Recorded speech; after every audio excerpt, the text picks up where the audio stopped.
Welcome back to the Words from the Nerds podcast, baby, with your three wonderful hosts, Aiden, Ben, and Charlie. Always here to talk about Bro, some talk about fun himself in the stuff. third person.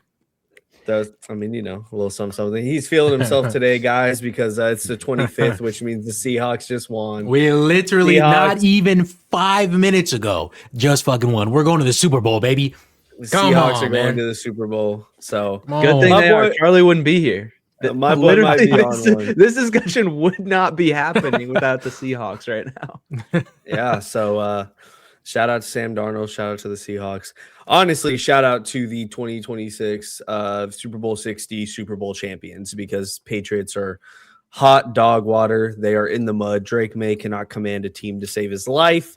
He is seeing ghosts every time he's out there on that field, and I think Seattle is just going to dog walk them. So premature. Congratulations on your Super Bowl win, Charlie. We'll see you here in 2 weeks whenever we get back to recording regularly, I guess. So if Bo Nix wasn't out, you think the Patriots aren't going? 100%. It's Broncos Seahawks, bro. Drake May put up 86 yards. Guess what? Jarrett Stidham, their backup quarterback, had 67 in the first quarter. Drake May put 86 up in an entire game. There's no excuse there. They have had the easiest cakewalk to a championship that we have ever seen. I think the stat was they've had the easiest schedule like in NFL history, just in terms of teams and records, whatever. Yeah. They had the easiest schedule to get to the second seed. They couldn't even get the first seed. First round, they score one touchdown all game, and they end up winning, right? It's a field goal battle. And then they play against CJ Stroud and the Texans, which are the best defense in the NFL. And Drake May cannot keep up at all. So CJ Stroud throws 4 interceptions and they fumble the ball like another 2 times. So that's 6 turnovers that Houston has all game. And the game wasn't even like the Patriots didn't pull ahead until like third, fourth quarter. Like it was a battle for them while the other team is handing them the ball 6 times. And then they play a backup quarterback and put up 10 points on the Broncos. Like they are the most fraudulent team in NFL history. I am so ready to see Sam Darnold tear their ass up. Anyways, welcome back to another episode. I've seen how long this podcast. I'm so mad because they have Drake May, and I really wanted Drake May when he got drafted. He got drafted at number 2. We picked up JJ McCarthy at number 9, and we tried to trade up. And all season, I was like, Drake May, bro, he is the best quarterback in that draft. I wanted him so bad, and we couldn't get him. So I don't want to see him like hoist up a Super Bowl trophy, bro. Like I wanted him. He can't do that until JJ McCarthy does it. So I'm just being a little biased, but I do think they are fraudulent. We are here tonight to not talk about football, but to have more of a chill episode. If you've watched these past couple weeks, we've done some drafts. Our Rotten Tomatoes draft is out now. We actually have scores for that. So we'll see. Maybe we'll touch a little bit on that at the end of the episode, kind of just give an end of the episode update because nothing massive has happened yet. And then we have our box office draft, which, as I said, we'll record this on the 25th. So by the time this drops, we would know what some of those numbers look like. So maybe the episode after this one comes out, we'll have a little bit of a grasp on what the rankings look like in terms of that. But literally one of my favorite episodes that I think we've ever done. That draft was so much fun. We kind of got out of here quick that night, but I don't know if I mentioned just how much fun I had with that one because that was awesome. So, yeah, Ben and Charlie are here. We'll get to them in a second. I got to go over some comments first, some housekeeping, like, sub, all that fun stuff. Throw some comments down there because whoever hosts next week will get to read them again. So they'll get to say everything out loud. Charlie, if you want Charlie to say something, if you're a Patriots fan and you're playing Charlie's team in the Super Bowl, make him say "Go Patriots" or something like that. But we got 2 comments from our last week's episode. Well, not last week's, our Rotten Tomatoes episode, but it's all fuzzy and stuff. First of the year stuff.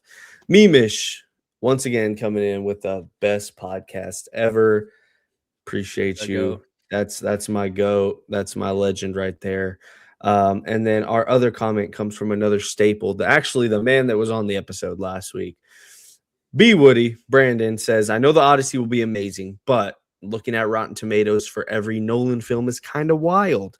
Interstellar and The Prestige are both in the 70s critic wise. Is there, as the holder of the Odyssey as your Rotten Tomato pick, is there anything that you want to say to combat that? I love this question. Why do you gotta, Brandon? Why do you gotta ruin? Like, I'm already not feeling great, man. I'm already not feeling great. Okay, you don't gotta come and fucking point out some bullshit like that. Because let me just run down the events since I have chosen the Odyssey on my fucking something's okay? come out recently. Yeah, hold on, lots of fucking things. Okay, because right after I fucking put it on there, I instantly felt as fast as Ben picked Invincible season 4 right afterwards, I was like, fuck, maybe he was a little too quick with that one. Maybe I should have I was in my head, I was like, maybe I shouldn't have done that, you know? And then we go through the rest of the draft. I get Spider Noir, not feeling great still, you know? But then Fucking hell. shortly afterwards, or I guess not shortly, a week after, first trailer for Invincible season 4, technically second, for Invincible season 4 comes out. And it's the fucking greatest trailer for the show I think we've ever fucking gotten ever. It was fucking insane. It was so fucking good. I had tears in my eyes. Okay, so that makes me feel I regret not choosing it even more because my dumbass was talking about like, I don't know, like I just don't know where they can go in this season to like make it interesting. Like, fucking shut up, you fucking loser. Okay, and then now today I'm just chilling, right? I'm having a grand old time. I'm at work. I'm on my break. I'm like, damn, I want to enjoy this break. I want to, let me live a little bit. But no, I get a notification on Twitter from my good old pal Aiden. he sends me a message on Twitter. Yeah, you're cooked, buddy. It's a fucking picture of Travis fucking Scott inside of the Odyssey, bro. What the fuck are we doing, Nolan? Nolan, what the fuck are we doing? Why the fuck are you? Oh my god, bro. They're preying on me, man. Man, I should have fucking let you have that bullshit, bro. I should have let you have this stupid ass movie, man. Fucking dumb. He's riding high after Oppenheimer, best picture. He's riding so fucking high. He's like, I'm going to do whatever the fuck I want. I don't care if people like it. Here's the thing. I think you're going to be looking in the 90s. Really? You feel that way? Okay. I do, but I don't think you're batting 100. I think I'm batting 100. I want it to not bat 100 just because for the sake of this, but I want that season to be fucking fantastic, and it looks fucking fantastic. Of course you do. So yeah. And guess what? Yeah. Gosh, that shot of Debbie in the doorway. Year. Oh my god. Oh yes. Oh my god. Yes, it's a banger. It's fire. Yeah. I don't remember the last time that happened where I watched a trailer and like, you kind of know what to expect from Invincible and you get a lot of that. But then, like, as it went on, it felt like a long trailer. I don't know why it felt like 5. Yes, like, we just kept going and going and going. And I was just like, it's peak. It's already peak. Like, I know it's great. I can tell. Yeah. I'm excited. Almost maybe showed a little bit too much. That's the only thing I'd have a problem with. Almost maybe showed a little bit too much, I think. But we'll see, though. We'll see. Because I don't know, like... Conquest was hidden up until the very end. Same well, I think you and I know what they're hiding right now. Oh, 100%. Yeah. Well, and they even maybe know what they're hiding. I don't know anything.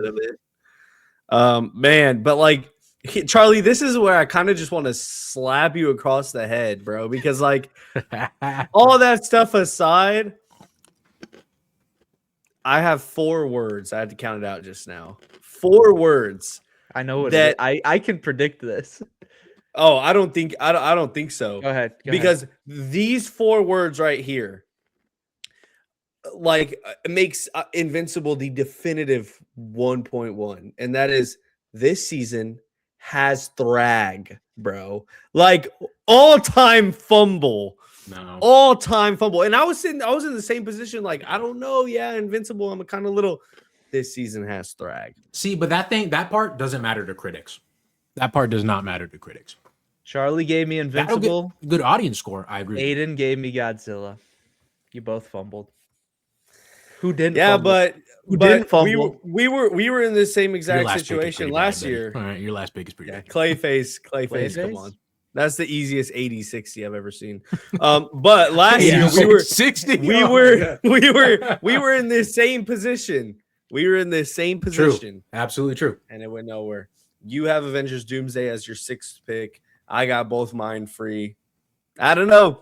Don't sleep. Don't sleep. A lot can happen. You know what I thought you were gonna say with your 4 words?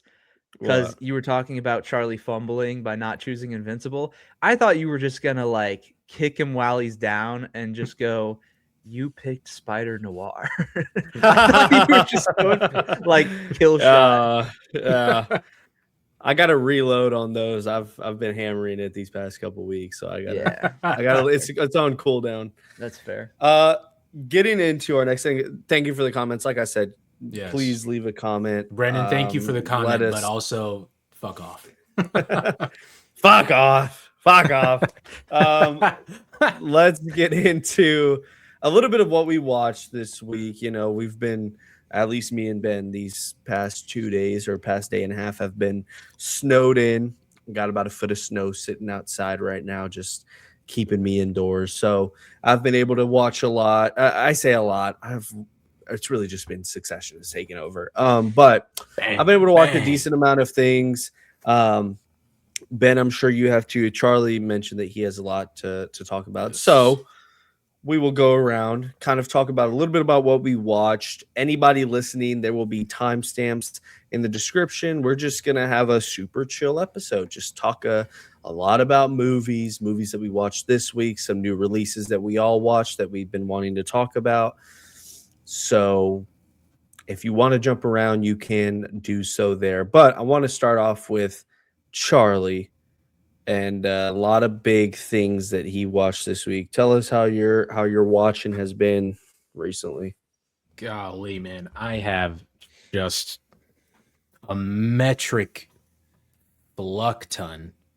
So I'm gonna kind of try to breeze through these. I watched the entire Alvin and the Chipmunks quadrilogy. Dude, jeez Louise. The first one is good. I actually think the second one is the best of the 4. I gave that one a 3 star. Is that 3 or 4? That's 3. Chipwrecked I think is a little bit worse than the first one. The fourth one is just bad. Like it's like they thought that they were something different than they actually were, and so they just went too hokey and dumb with it. So were you active on TikTok when Uncle Ian was getting edits made? I don't think so. When was that? Those were the funniest things ever. Just like they were making like aura edits of Uncle Ian just because of him as a villain, and then like when he's dressed up in the chicken suit and like that reveal and whatever. Oh yeah. They were. I think there was just an era of like people who didn't have aura, they weren't like main characters or whatever. They were just making edits of whoever, but they were funny. That's kind of fire. I kind of like those eras. And that one's kind of old, actually. I technically didn't watch those this week. I watched them a mixture of a couple weeks ago, but I didn't talk about them, so I wanted to bring it up. 28 years later, obviously. We'll talk about that a little bit later. Big one here. When Harry Met Sally. I finally watched When Harry Met Sally, and golly, man, what a film! What a film! I gave it 4.5 stars, man. I thought it was quite a good movie, dude. How did they? I almost like I forgot to look into it. I don't think they actually did this, but like, holy shit! Like the way they aged up Billy Crystal, it was insane. Like it made me think that they filmed it like they filmed Boyhood, like over years. But obviously I don't think that that's what they actually did. But like, oh my gosh, it was crazy. He looked so young, and then he looked so much older. It was crazy. But I mean, Meg Ryan is great. Billy Crystal is funny as hell, dude. Like I've not seen much Billy Crystal stuff, but he's so good. He is so good in that movie. And just It's so great. Like, and it made me, I will say also, to shit on another movie that I already shit on the podcast a little, like a couple weeks ago. It made me not like people we meet on vacation even more, because they like they copied it when Harry Met Sally like so much in that fucking movie. I Really? swear. Wow. It feels like it. It feels like it. I don't know. But yeah, great movie. Let's go. I'm glad you liked it. Oh, well, real quick. The movie you recommended me to watch, I'm blanking on the name. Jack Quaid. Plus one. Plus one. Meg Ryan. Is that what you're about to say? Yes, plus one. It's almost like the same concept when it comes to that will they, won't they? Yeah. You know, they're friends, everything's platonic, things are getting weird, but it's just stretched out. And it's so much more of a heavy device and so that much threw more me of a off phenomenon. so bad. Man, I also want to mention that, like, with the 5 years later and then 5 years later again, I was like, holy shit! Like, we're just jumping. Well, dude, and then like one of my favorite scenes of all time. I can't remember exactly what he says anymore, but he's like, you know what? Because I like whenever, you know, you brush your teeth in the morning, and and whenever you know all these things or whatever, that's how you know that you're in love. I don't know, whatever. Yeah, I forget a lot of it, but it's a great scene. When you know you want to spend the rest of your life with somebody, you want the rest of your life to start as soon as possible. Banger. So good, man. It's so good. That's one of my favorite scenes of all time. Obviously, if you can't tell, I fucking forgot every single line, but yeah. And obviously I watched The Rip, but we'll talk about that a little bit later. And then I think it was the idea behind this next one was to keep in the same spirit of The Rip, potentially, even though Ben Affleck didn't have anything to do with, he didn't direct The Rip, right? It doesn't matter. The Town. I watched The Town, the Ben Affleck movie. Yeah. With which, funnily enough, I don't want to start talking about this, but funnily enough, literally the day I watched it or the day after that more info came out about the Blake Lively lawsuit stuff, and then it like info came out where she emailed Ben Affleck, and I was just like, I didn't know that they even knew each other until I watched The Town. She's in that movie, and so nice. Town. I gave it 3 stars. I enjoyed it. Yeah, I think I didn't have a bad time with it at all. A lot less Jeremy Renner than I thought there would be. I thought honestly beforehand I thought the movie was mostly focused on like their brotherly love for each other. But then as I didn't know much about this movie going into it, but I love like some good heist movies, so I did very much enjoy it.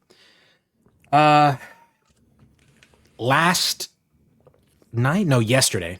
So still, it doesn't really matter. I watched the Disneyland documentary, the Disneyland Handcrafted. I heard that's pretty good. Yeah, it is pretty good. I give it 3 stars. I enjoyed watching it. I'm a sucker for like, when I'm watching a movie, and I'm sure you guys have done this too, but when I'm watching a movie, I'm like sitting there like, I wonder what I was doing in real life when they were filming this scene that I'm watching right now. Like, where was I? What was I doing? So like in that same vein, I always think about like when we were in the parks together, I was like, dude, I wonder what this looked like way back in there before it was even built, like this just giant field. And so there's a bunch of videos and pictures of whatnot they have in they colorized them and they're showing all that, and it looks really cool. Also didn't know, dude, the parking lot used to be right in front of Disneyland up until like 1998 when they started building California Adventure. Had no idea. So like that's crazy to me. That's usually how it works. I didn't know. No, yeah, but I didn't even know that California Adventure was so like new in terms of like a theme park. I didn't know it opened in 2001. So crazy to me anyway. But yeah, it was a very enjoyable thing. Honestly, I was like, dude, how did Walt really have like all these people recording this stuff? Because like I had to look up if AI was involved in any of the shots. Not that I could find it, but so it was crazy to me. It was crazy. And then I think this is the last. Oh no! I'll say this one first. Finished Silo. I am fully caught up for whenever season 3 comes out. Season 1 is better than season 2. The editing of season 2 kind of frustrates me a lot. It just cuts away from the more interesting stuff to talk about lame stuff that I just don't care about. And not to say that like it's awful or anything like that, but the stuff that was interesting was enough to keep me watching and keep me engaged. And but the very end, I will say, is it kind of feels like they're insulting my intelligence a little bit, and that's a little bit annoying. But I'm still here for wherever we go with season 3.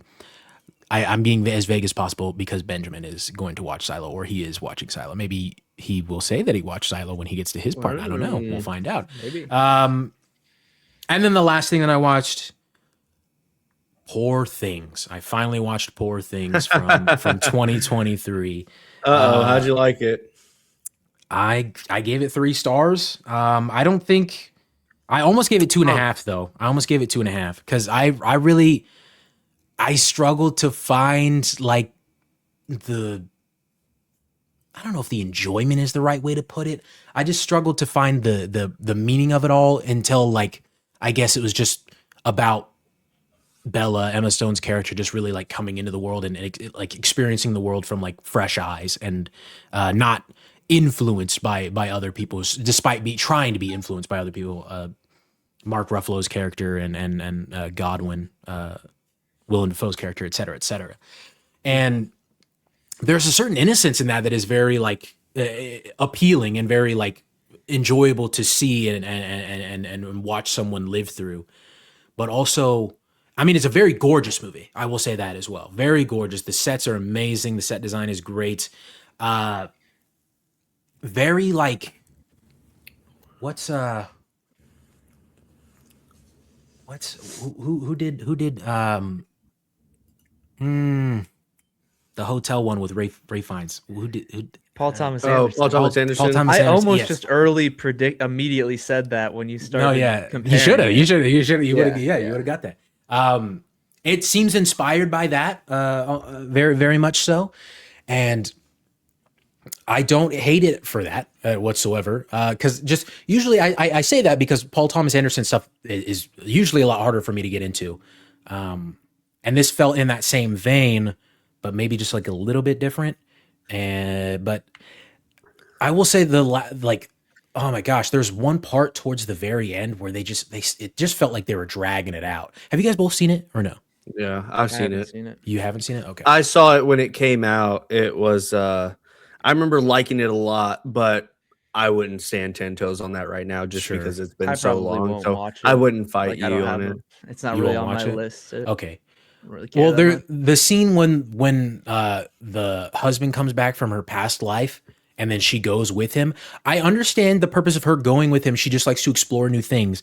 But we were just like to do that whole thing and then have her be held hostage there and like that. I didn't need that. I felt like it was just fluffing out the runtime, dragging it out for absolutely no reason. Because then we just end up right back where we were before. Literally, it felt like 10 minutes of runtime later. Like, what was the like stupid little side quest part of that there? Yeah.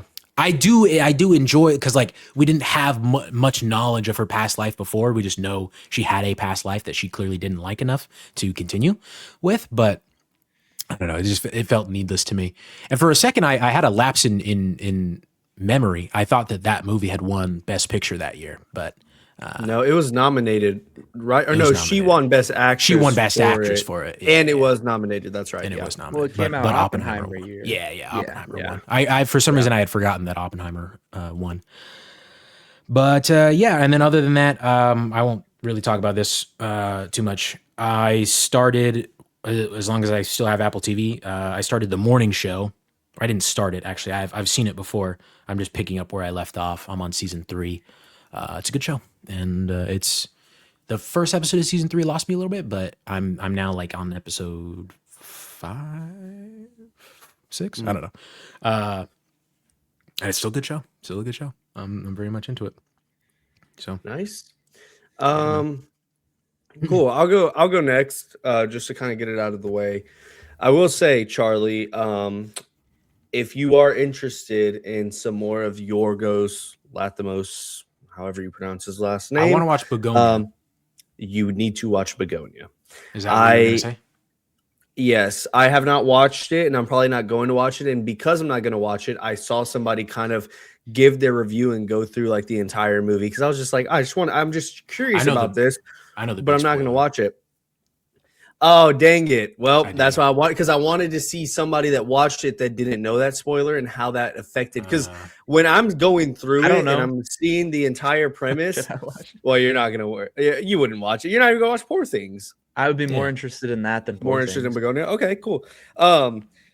Whenever I'm watching it and I got like the end spoiled, I was like, dude, that is such a unique, like, I almost want to live in a world where I did just go watch it in the theater, not knowing a single thing about the movie, and just came out. And I want to know what I feel like then, because it just screams like it'd be a top 10 movie of the year for me. I will say I don't know all the intricacies of it. I just know like the general, like what the spoiler is. So I know the big spoiler at the end. Yeah. And I think you would, just based on like the big breakdown that I saw the person do on TikTok. But I was like, man, this is just like screaming a top 10 movie of the year for me from last year. So and Jesse Plemons and Emma Stone. I mean, you know, how could you not be a little bit interested? So yeah, Begonia. I might even still check it out just to see, you know, if I ever come across it. But anyways, get that Peacock free trial. It's on Peacock. So well, I can give it to you just without the first three letters. Okay. Ba-doom. Ba-doom. Okay, so what I watched this week, I'll keep it nice and short. I watched 4 movies. 2 of them we're going to talk about later, so nothing crazy. 28 years later, Bone Temple. I had a double feature of that with No Other Choice, which I watched the night that we did our box office draft. No Other Choice, absolutely amazing. And a damn shame that it's not nominated and that F1 got a Best Picture nom ahead of it. Like, I think F1 is a good movie. I think F1 is a really good movie. No Other Choice not even being nominated for it, I think is so criminal, man. Not even a Best Cinematography. Best editing. Best editing, dude. I mean, the shovel shot. Oh, dude, are we kidding? I also think it's just such a cool concept. Like, yeah, it's his like classic, you know, revenge movie. And I know a lot of there's a lot of those Korean revenge movies, but it's cool what the revenge is on, in a way. Like it's not only people, but it's also an entity. It's also Americans as a whole, class as a whole. And I think it's really cool. And it made for some absolutely hilarious moments. My favorite one is at the end where the detectives are sitting down and they're like, you see him right here, and now look all the way here in the very background, dimly lit. He's right here also. This is a match. Like they were killing each other. So it just made for a lot of amazing moments. I love that he got away with it at the end. It just made me so happy to see that, you know, there's no reason he needs to get in trouble and we need to do the cookie cutter stuff. But seeing that final scene of him alone with all the robots doing the work for it was kind of jarring. It was like a bittersweet touch on top of everything that he went through to get there. So I thought it was an amazing movie. I think I like it maybe a little bit more than Decision to Leave. I'm not sure. When I got out, I was tied. I said they're both at 4.5 out of 5 stars. So I agree with you there that they're both on the same playing field. But I'd have to rewatch Decision to Leave to really have a full opinion on it, because I've bounced around a couple times. But I thought it was a great movie. And I think it was number 7 on my list for the year. So it didn't break my top 5. So it's fine. I watched The Rip after that. And I watched a movie today, The Big Fake. Italian movie, came out this year on Netflix. This was just kind of like a, hey, you know, I can either watch a movie on my watch list or knock out a 2026 movie, since I can't go to the theater right now. So I chose to do that. I regret doing that. It's a 2 out of 5 star movie for me. It was just so damn boring. And the main character, you know, I'm all for somebody that's not likable. You know, I love Marty Supreme. It's my favorite movie of the year last year. But, you know, it's hard when your movie is really boring and your character is so unlikable to the point where, like, he sets his best friend up to get killed and just has no remorse. He's just like, hey, I'm out of here. Like, That's how I roll. It's like, all right, what are we doing, man? You know, like you make me feel like I just wasted my entire time watching this movie. So it was pretty dumb. But I have been watching a lot of Succession. I have taken quite a bit of notes because, man, your boy is loving it. And I finished season 1. I'm halfway through season 2. So this is more so for Charlie. I do want to say I do remember the ending of season 1, and when you texted that, I was like, dude, that, because that was such a crazy, like, such a good scene. Yes, such a good scene. And I do have questions about that stuff later. I'll give a spoiler warning though before, because I do just want to know something. But anyways, Zach Cherry, first off, great season 2 cameo. I thought that was awesome to see him just hop over to this side of the pond.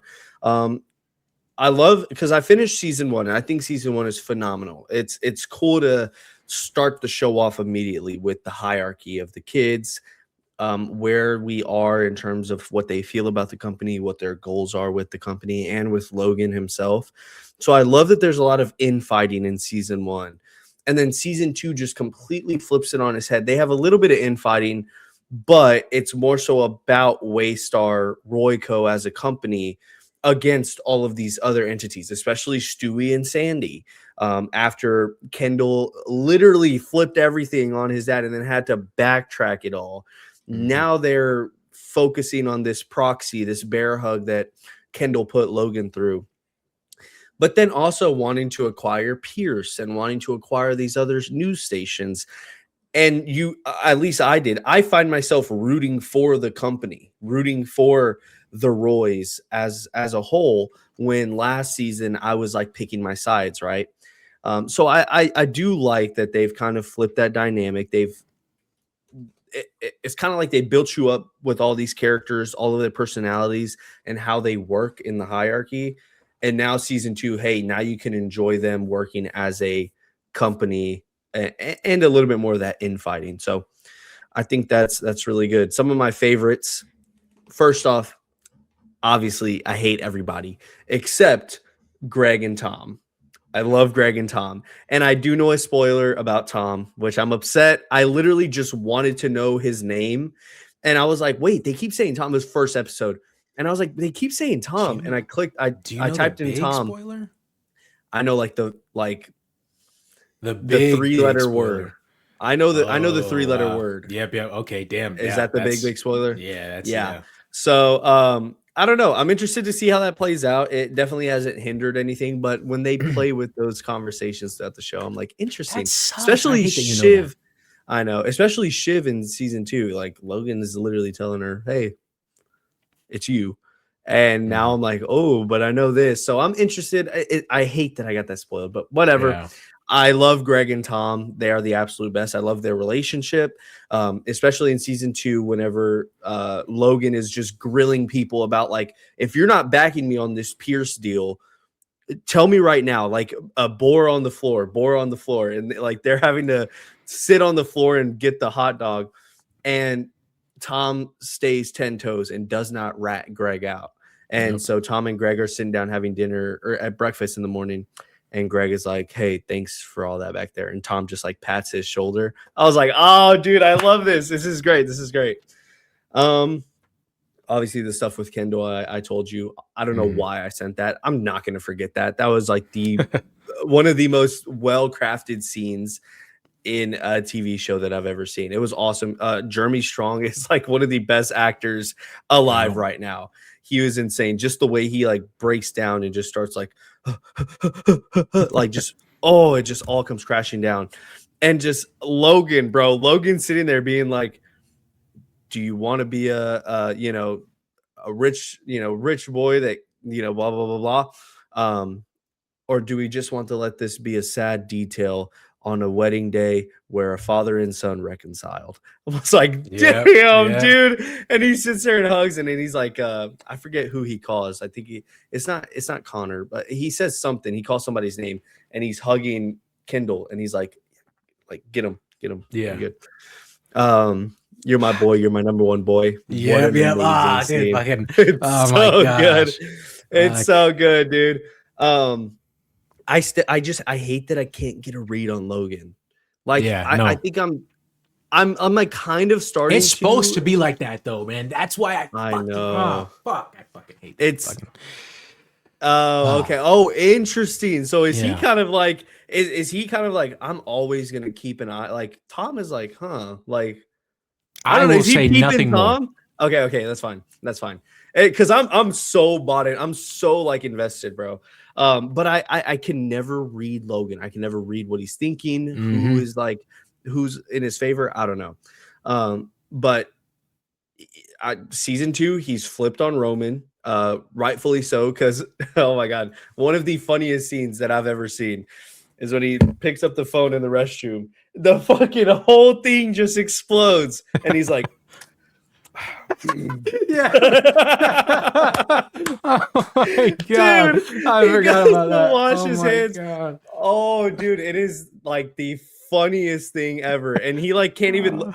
He like looks up at the mirror and then looks back down, like he can't even look himself in the eye. Dude, God, it's so funny, dude. It is. I like, love that show, dude. Fuck, it is pure. It's pure cinema, dude. It's amazing. So he's flipped on Roman this season a lot, which I'm like, okay.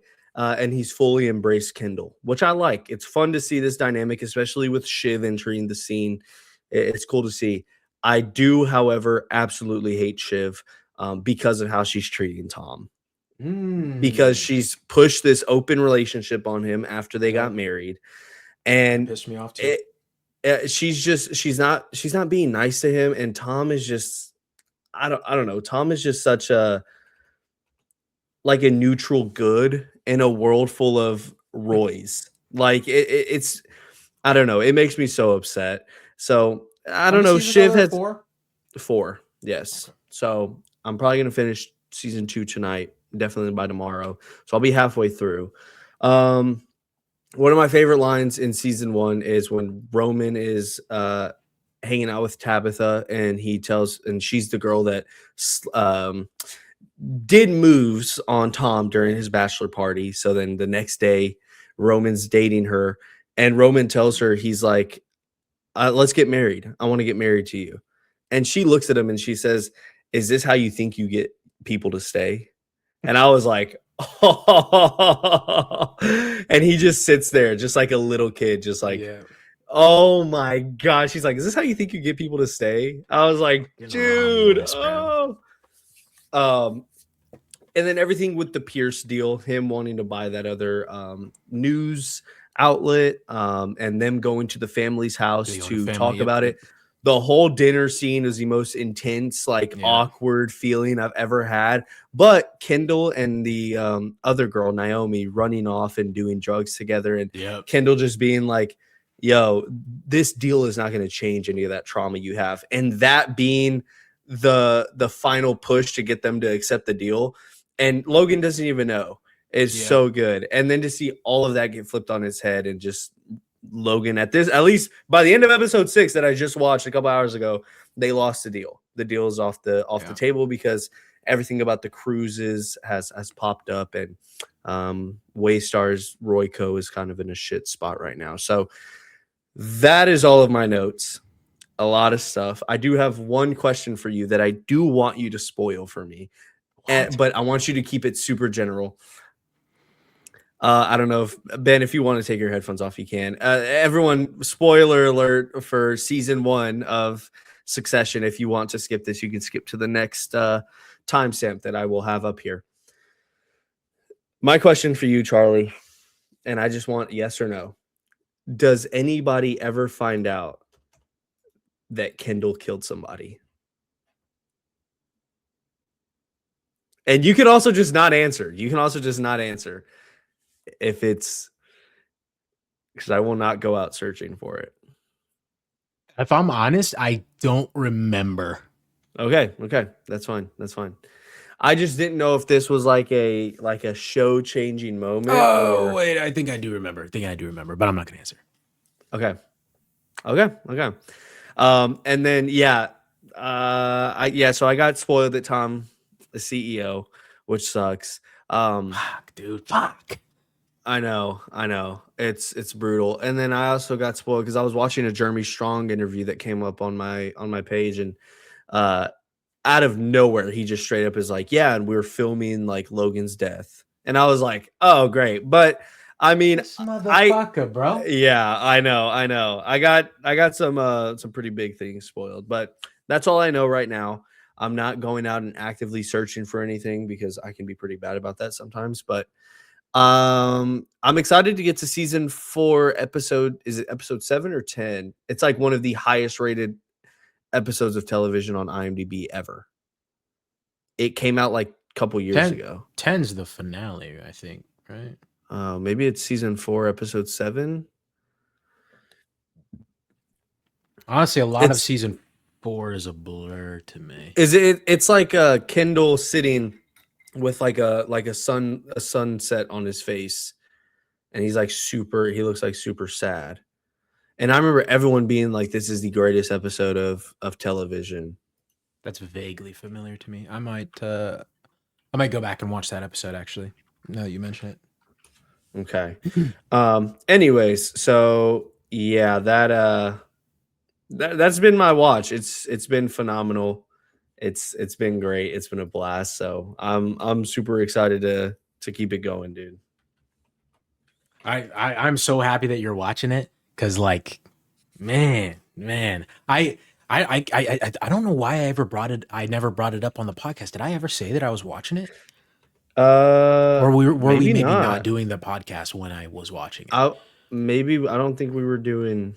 I think I watched it in 2023. So. Okay. I think I was watching it when Dune Part 2 came out, so that might have been right when we saw. Okay, yeah. I also absolutely hate Connor with everything in me. He is the dumbest fucking. I hate him so much, bro. He's brain dead. But yeah, I'm having a ton of fun. I'm excited that I'm finally watching it. I kind of just sat down with Maddie and I was like, "Let's watch The Sopranos," and she was like, "I want to watch that whenever we move into the new house." So I was like, "Okay." I want to watch something. I'm going to watch Succession. I don't want to watch it without you, but if you give me the blessing to watch it without you, I'm like itching to watch this show. I just want to get it all out of my watch list. So I just started it and it's been awesome. I haven't seen The Sopranos actually, so I might need to hop on. Deep game. Yeah. All righty. Mr. Benjamin, tell us about your watches. Oh, stupid buddy. I knew he was going to do it. I knew that was going to happen. You're muted, buddy. You're muted, pal. I knew he was going to forget he was muted. Rookie moves, man. Rookie moves. I might just. I was going to talk about my bathroom break mid-pod, but I would never disrespect us like that.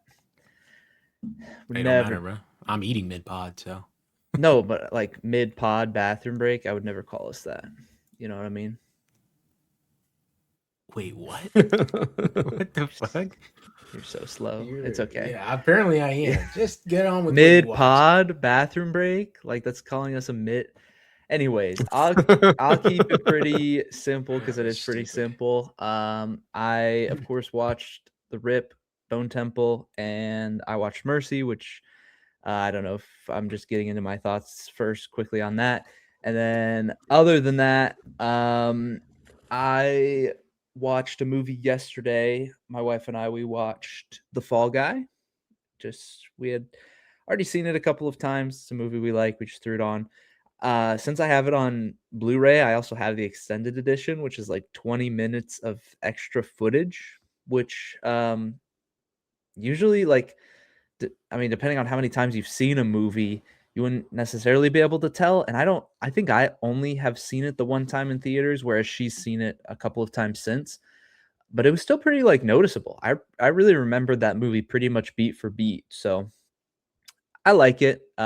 Enjoyable movie, very, very fun concept. I'm big into stunts and stuff. That's something that I think if I were to ever get into the film industry, I think being in stunts would be the thing that I would want to do. So I find a movie like that always really fascinating and made by a guy who was in the stunt business for a long time. So I always find that cool.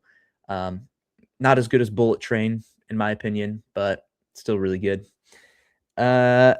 And then for television shows, I have been watching 2 that I've been catching up on for new seasons that are coming out. So I think I've mentioned one of these before. I've mentioned Shrinking just because I talked about wanting to watch season 3. So I am almost done with season 1 of Shrinking. Been watching it just an episode a day, basically, just because I'm watching other stuff as well. So trying to stay consistent with it. I know that season comes out, I think, like within this next week or something. I think it comes out this month. So won't be like fully caught up by the time it releases, but I'm gonna try my best so that I can watch the new season. I still need Apple TV anyways for all the other stuff that I'm watching. No, I have not continued Silo. I want to. I will. It'll happen. But the other one, which is also an Apple TV show, is Monarch: Legacy of Monsters, which is in the monster universe with like Godzilla and Kong, those movies that Aiden really loves and loves talking very fondly about. I'm like, I'm a fan of monster movies if they're good, and I'm good and down for like a dumb fun time. So like Godzilla versus Kong, I'll eat that up like on certain days in a certain mood. But I know they're not good movies. I was still curious to see like, okay, it's a whole show, and season 2 comes out in February. So I just thought, you know what? I'll just check it out. I've seen all of the movies in the universe. Why not watch it? I thought it was interesting because I heard that Kurt Russell and Wyatt Russell were in the show. I didn't realize that they were cast as literally the same character, and you just get like different time periods that you're jumping back and forth between. And it makes you realize how much they look alike. Like there's literally a point where we do a fade transition from Kurt Russell to Wyatt Russell. It's like, that's the same person. They look so similar. So I've been enjoying it. I'm about halfway through season 1. I think it's 10 episodes, and I've seen like 5 or 6 episodes. So I'm about halfway through season 1. I'm enjoying it so far. There's not a lot of monsters. It's honestly all about like character work, the founding of the Monarch Corporation, that kind of thing.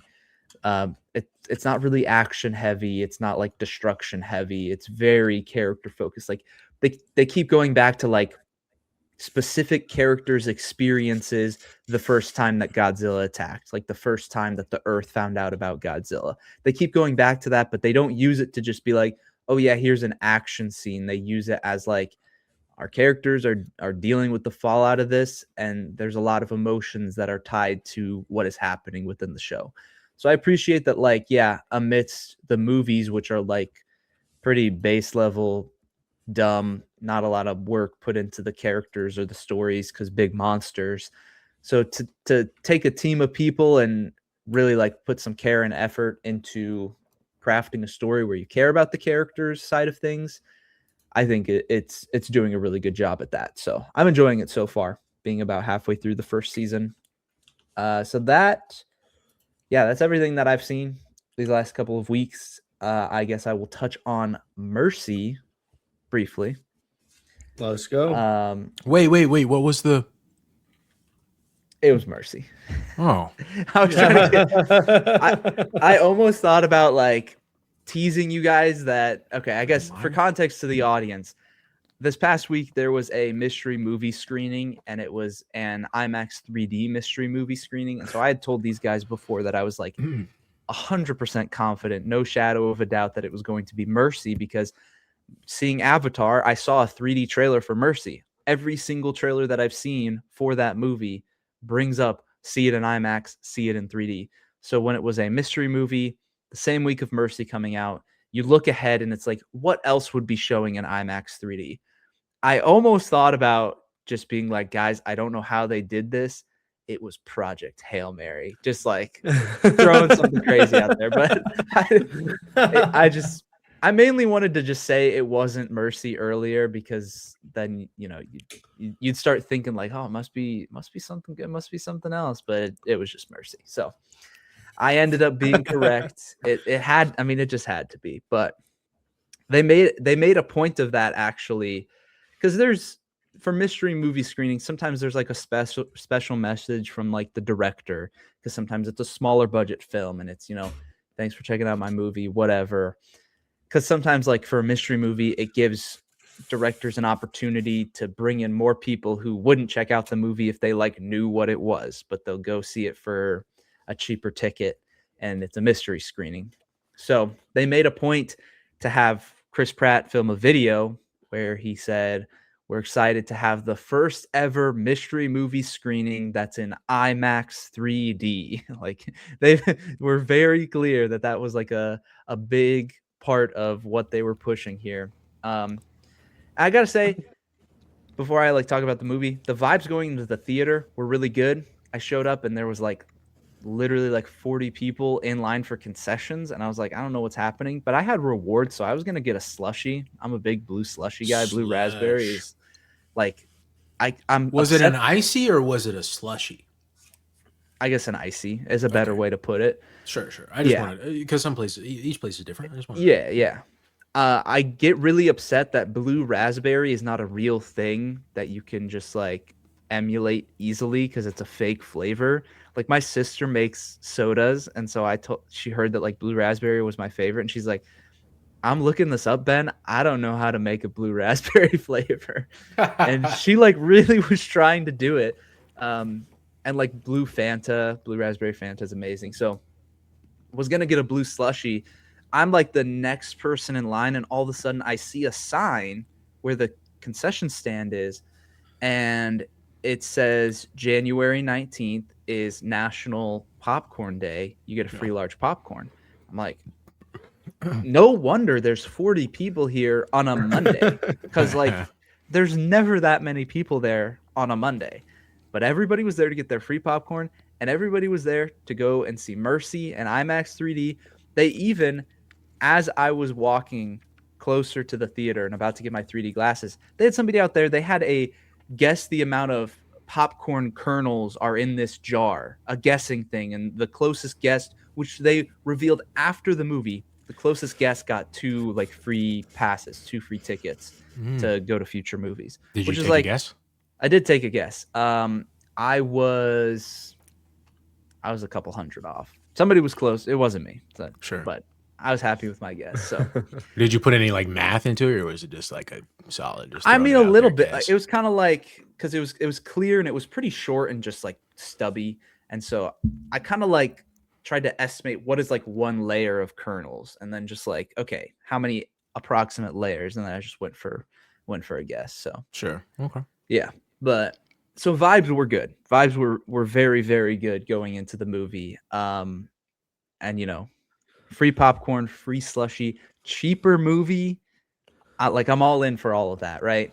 So getting into the actual movie, now that we can talk about the movie, I won't enact it because I don't want to like scream, because I want to be mindful of those around me. But if I could give an initial reaction, it would be me as Chris Pratt stuck in my chair screaming, "Help, get me out of here." For this movie. It's rough. It really is. I think it does a fine job of trying to like keep you engaged with the story. And I think they kind of shot themselves in the foot though in a couple of areas. For instance, the 3D is mainly used so that you feel like your POV, you are Chris Pratt sifting through this evidence, scene recreation where they can like digitally make it seem like you're the one who's in the crime scene and able to move around and whatnot. That was the purpose of the 3D. And for that use, it was okay. And there was some cool stuff with it. The problem is that you cast Chris Pratt in the role. And so you want to do this 3D stuff, but you also want to show Chris Pratt because you paid for a high-end Hollywood star to be the main character of this movie. And so you can't have both. It ends up just being like a really uneven split of 3D scenes with Chris Pratt in a chair where it serves no purpose. And then you get the POV side of things. You just can't have too much of that because you're trying to also capture Chris Pratt's performance, who is giving way too much effort for the movie he's in. Like there's scenes that it's like, yeah, he's acting really well here, but this is not the movie. Like this is just not. You always want to go out there and give it your freaking A game. I bro. know. Come on, I man. Come respect on, him for it. It also, like, even the POV side, even though I said, like, from a 3D perspective, there were some cool things with it.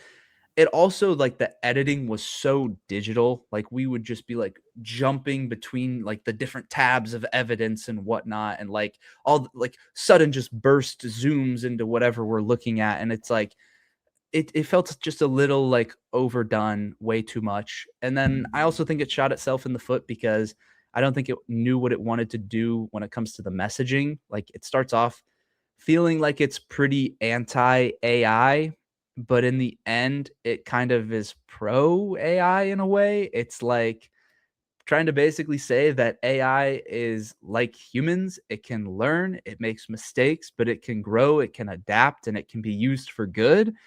And, like, ultimately, at the end of the day, the bad guys in the story was not the AI, and it was humans. So it's like, I just think, like, Ugh.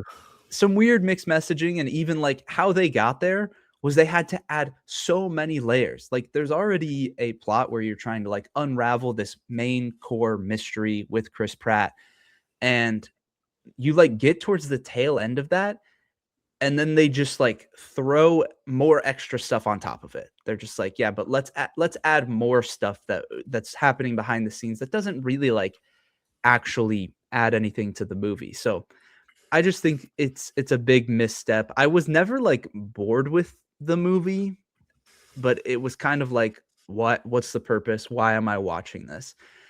It really just comes out to be pretty dull. And why you cast Rebecca Ferguson as an AI who doesn't emote at all, I, just things that don't really add up to me. So I gave it a 2 out of 5 stars. So a 4 out of 10. Not great. I mean, like I said, for free popcorn, a free icy, some good vibes, lots of people there, lots of old people there. I was surprised by the age demographic, They especially for love IMAX those 3D. They love those secret movies, bro. Yeah. And cheap They love tickets. those I mean, secret it was movies. $6 for an IMAX movie. Like, Dang, yeah. I was planning to watch Mercy anyways, so Sure, I'm seeing still it gonna this watch it. I'm way, glad I'm doing it on a cheap Tuesday, but yeah, I would have paid 2 or 3 times as much to just go watch it any other day. So I was glad that I watched it when I did, but the movie's whatever. Speaking of popcorn day, actually, I forgot to mention my theater. I have a Cinemark theater, and they also did something for it. It was bring your own bucket day. So Yeah. you could bring up to a 5-gallon like Lowe's bucket. Yeah. What? And that is what I did. That is You what I did did. not. That is what I No did. way. That is what I did. Surely We you have have a photo or something, right? no, I didn't take. I didn't. I honestly, I What? should have taken a picture and sent it to you guys. I didn't even think about it. Dude, that's fire. Yeah, we still have it. It's like halfway full still. Like we got it a week ago today, actually. Yeah, a week ago today we got it. That's so much popcorn.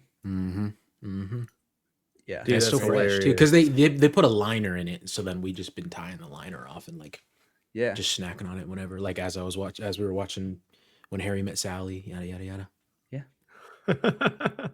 All right, I respect it. All righty, let's see.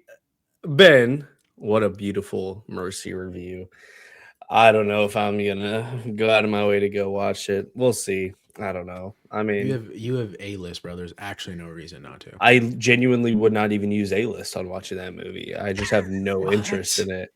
I wouldn't even watch it if it were for free, handed to me. It's Like just that's what going I'm to trying waste. to You're tell just you. wasting your A-list. Just fucking go fucking watch it, bro. Iron Lung. I'll go watch Iron Lung. I gotta Send help. support my movies. All right. I gotta put my movies first. Goat and Iron Lung. That's what's on the docket. When does All it righty. come out? March something, right? February 16th.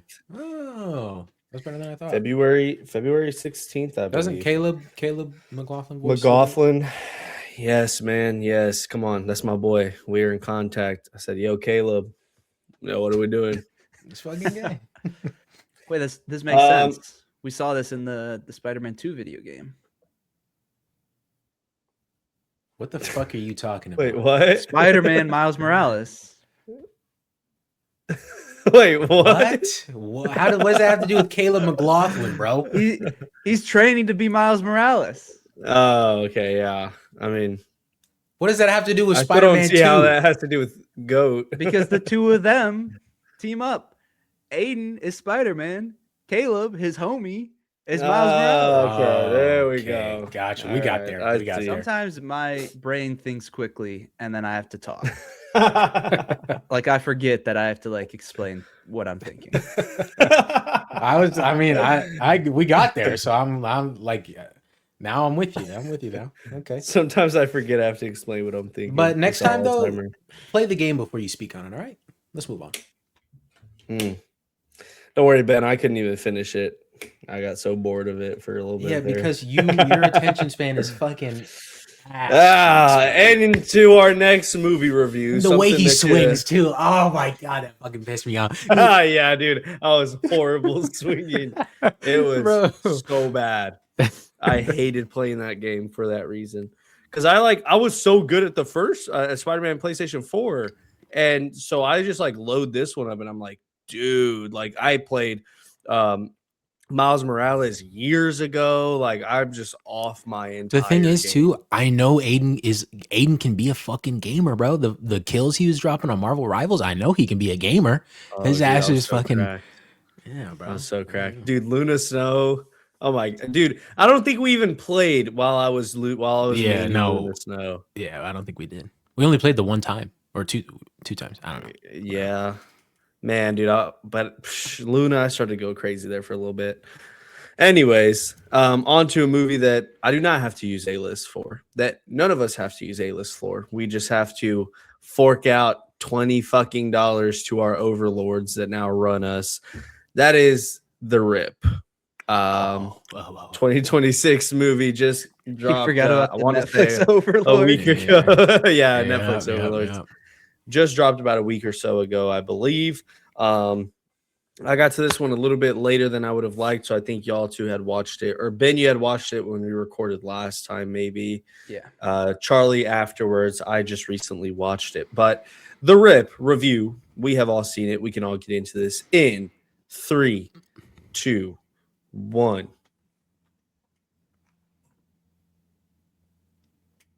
Aiden, I saw what you gave it. How is that a thumbs down?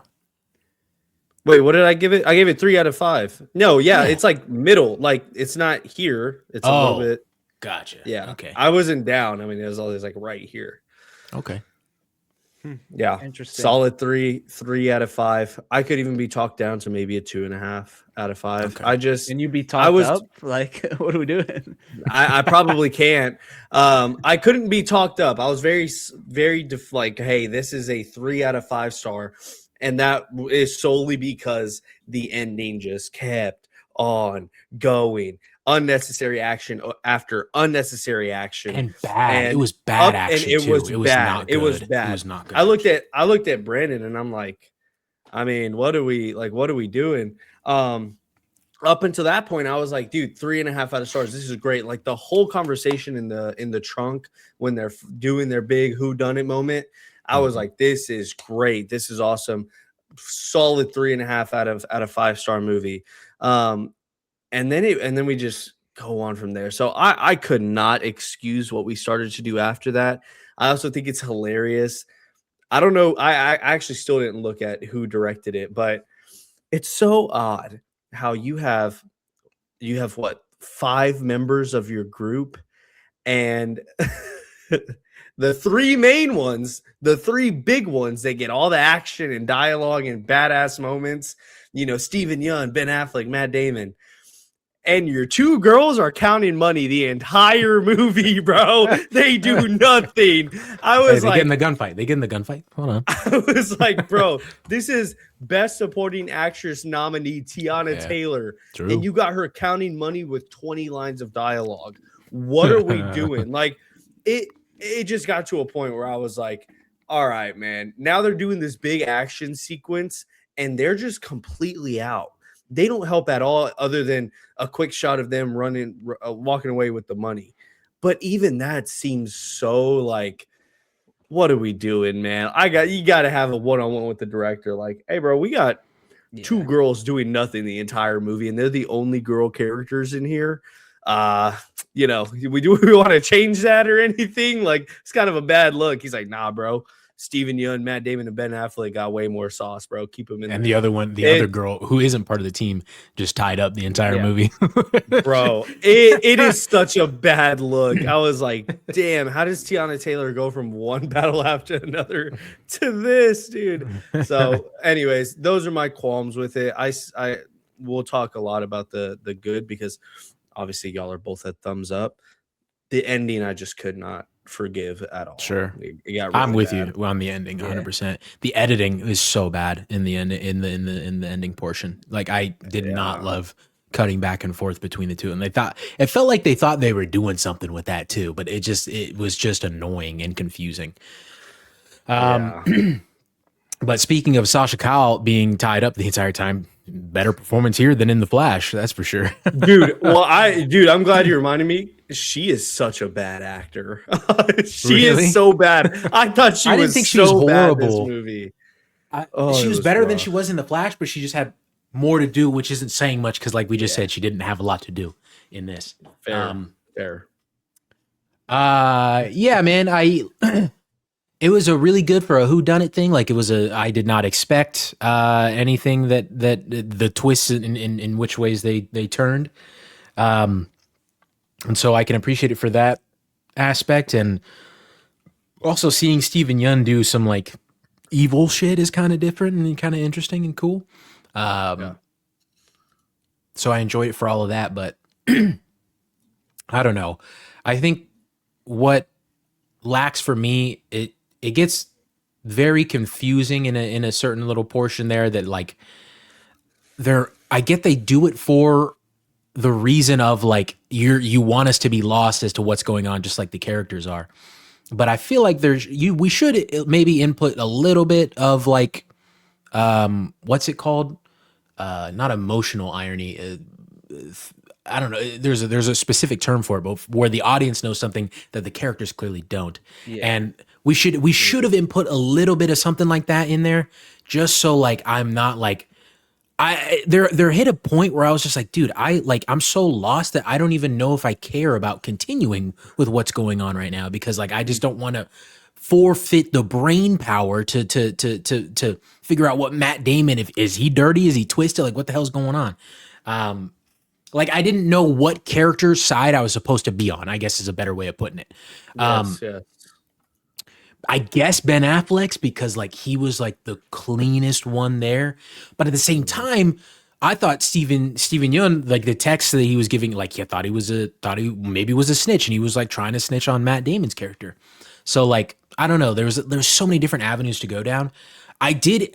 That being said, I enjoyed everything that we got. I think like one of the better Ben Affleck performances as well. Cool stuff, but also just like, I don't know, just a gigantic shootout in the middle of the fucking street. Like, yeah. And then just casually like, I got cartel with me, bro. We're good. Yeah, yo, like, arrest them. What are we doing? How about that? He casually calls the cartel boss too. Like, what the fuck? FaceTime with him. Dude, yeah, bro. Just FaceTime the cartel boss. I will say though, dude, the moment with the fucking porch lights, oh man, I was like, I felt chills. I put myself in that moment. I'm like, fuck nah, get the fuck out of this right now. That is insane. So I'll give him that. Like that was a great feeling. That's like, you don't feel that in many movies. So I'll give him that. But fair. Yeah, I enjoy. I guess it sounds like I'm dogging on it more than I'm praising it. So like 3 stars might be a little bit much. Right, 3.5 stars is a little bit much. So maybe I could drop it to a 3. But I did. I truthfully, I mean, everything that was done well was done really well in this movie. And like as Aiden mentioned, the actual scene of finding out who done it and why they did it was great, and it was well explained to kind of make up for the overly confusing parts earlier on. So yeah, I was a pretty big fan of this. I give it a 3.5 as well. I agree with all the stuff on the ending. I think that this movie, its weakest point, or one of its weakest points, would be the action. And I say that almost as a compliment to the rest of it. Like, this shouldn't be viewed as an action movie. I really recommended my friend John to watch this movie, which I don't think he has yet. But when I told him about it, and he's like, "Oh yeah, that's that new action movie with Ben Affleck and Matt Damon." I told him, I was like, "It's more of a thriller. Don't expect an action movie. But if you have a better, like, if you're not thinking about it as an action movie and you just kind of go in open-minded to like whatever it is, then that's a much better way to view the movie." And so, as much as I am in agreement that like the ending and the action side of things went on for too long and was not very well done, like it's so unfortunate because we didn't need any of that. Like the movie where it peaked was the moment right before all of that additional stuff that we don't care about that was done poorly and doesn't really matter. And so it's unfortunate because I feel like it didn't realize what its strong suit was, which for me was the story writing and the layers. I didn't find myself ever like in a position of, I don't know what's going on, so I don't know who to root for, and I don't really care about finding out. I was never in that position. I think I inherently, like from early on, was pretty much like, I like Ben Affleck and I trust his character. And then everything kind of like stemmed from that of like, okay, these are questionable things. I don't really know what's happening. And so like I was going back and forth on everything where like by the end I didn't know where everything was going to land, and I was very happy with that fact and like how they explain that and all of the layering, the different conversations, perspectives, what we did see versus what we didn't. I was a big fan of all of that. And I think that that was like the ability to tell a story like that in such a like succinct way. I think they did very well. And I've also praised before, like we've talked about it, which, you know, they did this until they didn't, but movies that can take place in mostly a singular location over a singular short time frame. I find that impressive when it's done well. This movie did that well until, you know, the third act stuff that we're talking about. So, I think it had a lot of strong suits. I just really don't think that they understood how great and amazing that they had it locked in for like the writing and the layers and the tension, and kind of maybe just thought like, oh, people think this is an action movie, so we need a big third act. I think that mindset is really what holds back the movie from being even better than it is. But otherwise, I'm a big fan. I really liked it. It was a big surprise for me. Not that I had like any expectations going in, but I watched it the day it came out. Like it came out on Netflix and I basically just watched it right away. Um, and immediately I was just like, wow, that, you know, for a Netflix movie dropping in January, I'm happy. Very happy. Why did Matt Damon point the gun at Ben Affleck? Like, at that point, he said that he thought it was Stephen Yeun's character. Why did he like actually like you're sneaking up on him and you're pointing a gun at him? Like, what are you doing? Like, what was the point of that? Yeah, I don't know. Maybe it's the for the audience, the last like subversion of expectations of like, oh, is he about to, what's he about to do? I don't know. Yeah, I was pleasantly surprised with the whole I think it's a cool way to incorporate the little who done it. You know, Matt Damon gets his gotcha moment, and hey, well, I said this number to everybody, so why did this number come back to me? That moment was really cool. He's like, well, you're the only one I told 150. So how come whenever I got called, that's the number I heard? I think maybe you could make an argument for involving the other guy. It was kind of a little cheap as just like, oh, we need him to be in cahoots with somebody, whatever. I still think it played for a really cool moment, and to incorporate a little bit of action on top of like a crime thriller drama, and then at the end to be like, hey, this is our big who is the mole, who's the rat. I'm a sucker for all these people are stuck in one place and somebody's ratting them out. Who is it? You know, who do we got? Let's lock everybody in here until we find it out. So as soon as I started to see the movie move in that direction, I was like, this is a really cool touch. This is a lot of cool things that they're playing around with, and I appreciated it. I appreciated it a lot. I think it was very peak up until, you know, end of the third act there. So yeah, that was a pleasant surprise for me, at least. I still just thought the rest of it was strong enough to still warrant a pretty positive rating for me. Yeah, that's fair. I don't know. I couldn't. We get it, bro. You're the resident dick rider, Ben. We get it. We rated it the same. I just said I'm going to lower it to a 3. Yeah, So actually, now that you want to talk shit, well, I'm not swayed by peer pressure. It wasn't peer pressure. It was my own. That's my own words. He's quick. My team won today. You can't be a dick to me, bro. My team won. Going to Super Bowl. Going to Super Bowl. Shut up. Where's your team? Where's your team, Ben? You know that you held us hostage and basically told us that you would abandon us if your team didn't win? Damn right. So what? Did you have a hand in it? Them winning? You have a hand in it? All I'm saying is you're bringing up like some sort of moral compass, moral superiority, high ground that you have over me. What are we talking about? Guys, come on. Stop fighting. Shut up, Aiden. Yo, what the hell? How does this get back on me? Yeah, I was pleasantly surprised with this movie. So I'm glad we watched it. It's a nice, I like what you said, Ben. It's a nice little January Netflix banger. You know, what more can you ask for? Banger. Well, yeah, this guy went like this, by the way. Yeah, you would say banger? Banger for a Netflix January movie, because the one I watched today was dog shit. This guy was lower than middle, but gave it a 3 out of 5. Not even a 2.5, which would be here lower. Yeah, I actually forgot I rated it. Because I rated the Italian Netflix movie I watched today 2 stars, and so I was like, I was getting into the spiel, and I'm like, wait, fuck, how did I rate it? I was like, fuck it, I'll just put it right here.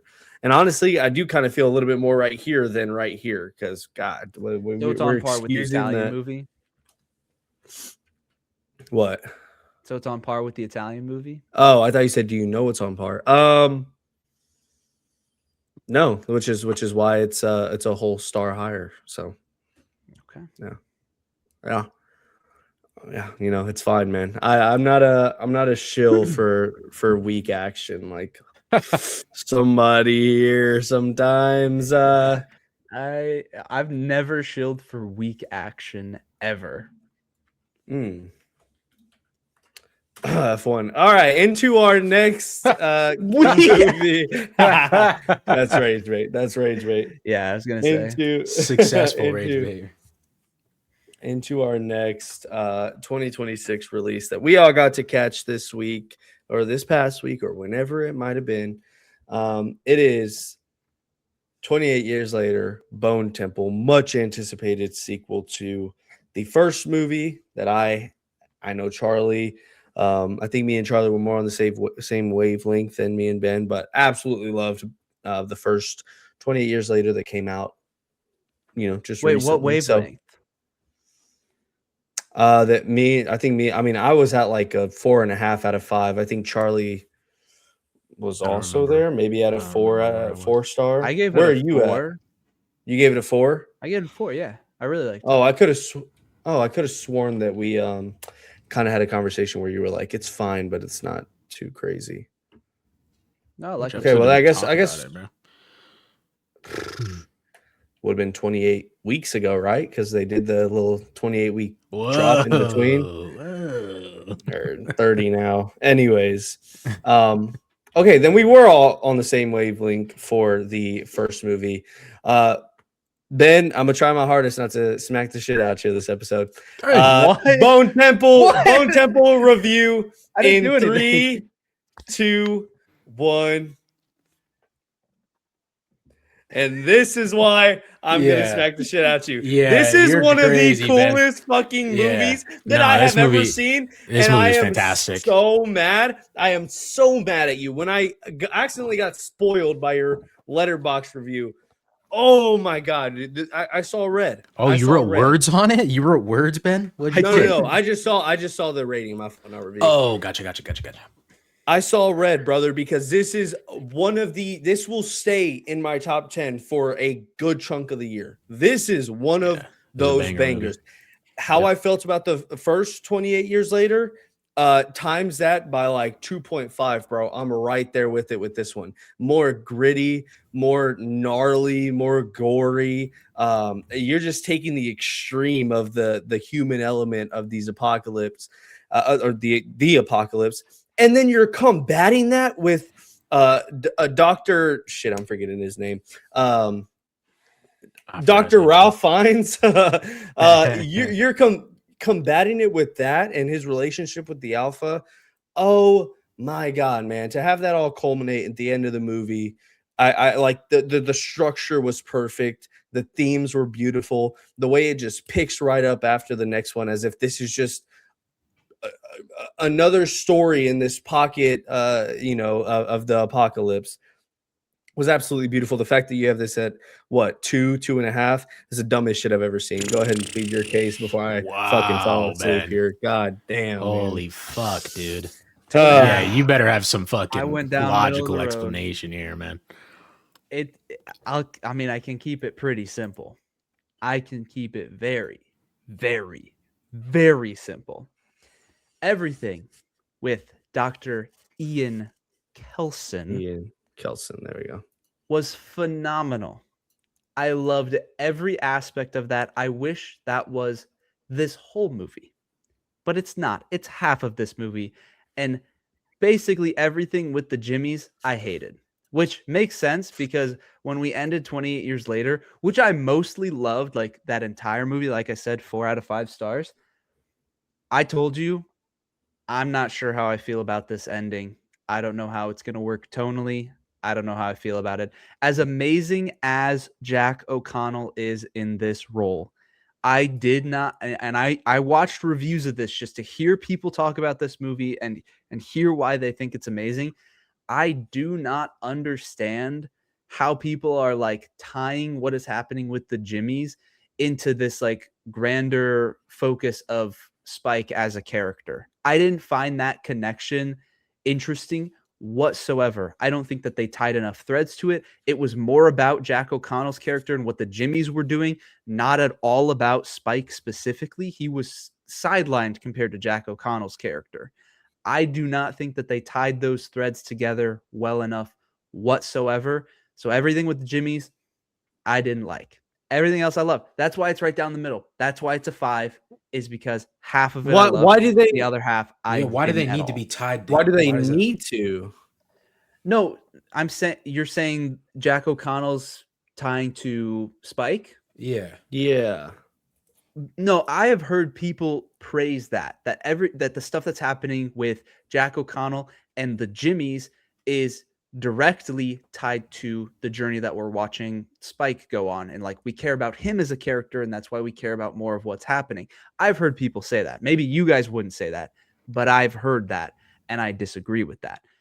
And if that's not what you guys believe, I would love to hear why you guys think the stuff with the Jimmies was so interesting and added to the story.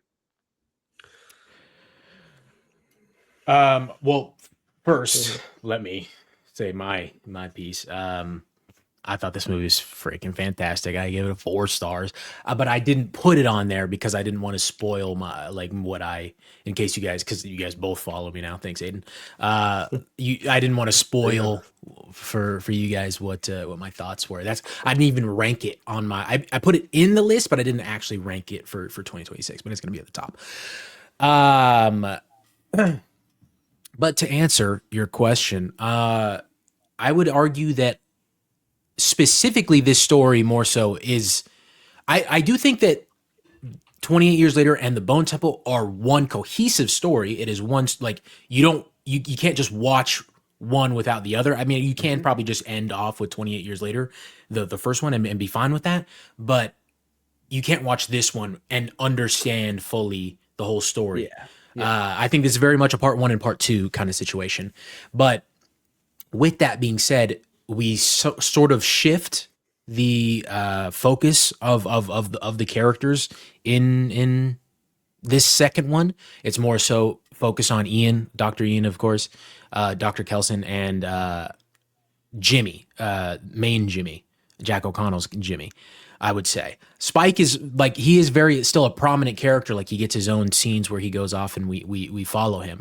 But the Jimmy stuff is compelling and adds to the story because with Jack O'Connell's character, it's sort of like we're watching the absolute depth and depravity of where humanity has gone so far in this apocalypse. I couldn't think of the word there. Where it's gone in this apocalypse versus we're watching somebody else, Dr. Kelson, who's trying to bring humanity back and find humanity in the even more, maybe more so depraved part of humanity, the actual infected people. So like we're seeing what someone else is doing to continue the agony of this world, even though it's just the island of the UK or whatever, continuing the agony of this world versus somebody who's trying to actively reverse it in a way. And so I think that that's an interesting dichotomy there. But obviously the focus more so, like if you want to tie it to Spike, I mean, one could just say like he has to face consequences for leaving his safe life, like, and choosing to go out on his own. And I think that more so than just him actually being hurt, it's more so like what he's having to do to survive now. Just be a Jimmy and pretend that he's part of this whole group and part of everything that he wants to do here, but he's just doing it so he can survive. And so I think that there's an argument to be made about that in Spike's case, and I think that comes full circle with Dr. Kelson when he says, this isn't really a spoiler, but spoiler alert if any of you care, when he says like, I think I when I saw you, I thought you've suffered enough. And so I think that like that suffering had to happen for Spike, and I think that was also indicative of Spike's character and what he needed to go through. Something harsh and horrific so he could understand just the severity of the choice that he made to abandon that island and abandon the safety of it. Do I think that is super like conveyed super well? No, but I think that's only because they don't focus on Spike very much, and like Spike is not the focus of this movie. So like maybe I'm filling in a lot of the blanks there. But overall, I think that the Jimmies, while maybe over the top, like the barn stuff was pretty crazy. That was pretty gnarly, but necessary. And like, I mean, what Jack O'Connell said about his character going into this, I was like, I mean, how could you be much worse than like you were in Sinners? Because he said his character is like the worst character he's ever played, like the in terms of evilness. But then just like that, the barn stuff, obviously. And then when he's sitting down having the conversation with Dr. Kelson, he's like, we're going to make this deal. And if you don't hold up your end, I'm going to cut out your intestines and feed them to you or something like that. It's like, holy shit, dude. Yeah. But yeah, man, I love this shit. This is my shit.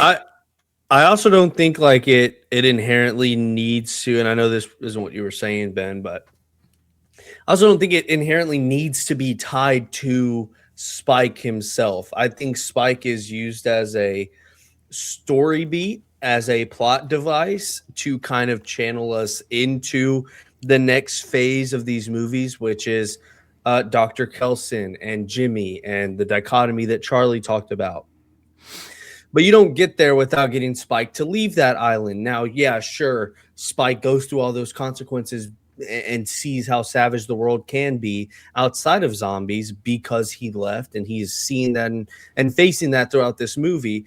But he's such a backseat because he is used to get us to this spot. The same way that everything that happened in this movie is used to get us to what the third movie is, and with showing, I mean, spoiler alert, but everyone's probably watched it at this point, showing Cillian Murphy's character. I think that's just kind of the way that these movies are flowing. Not necessarily, hey, we focused on Spike so much We got to kind of keep that going. This is related to him, or how does this world revolve around the survivors? The survivors are the smallest thing. And this movie is showing you just how small they are. And I think with the world building, they do such an amazing job at that, because we see a couple of survivors that are living there on the island where the infected are. But everyone from Spike's group, I mean, they're yesterday's story, right? They are history as far as we know it, to show how small and insignificant that is compared to what's going on out there.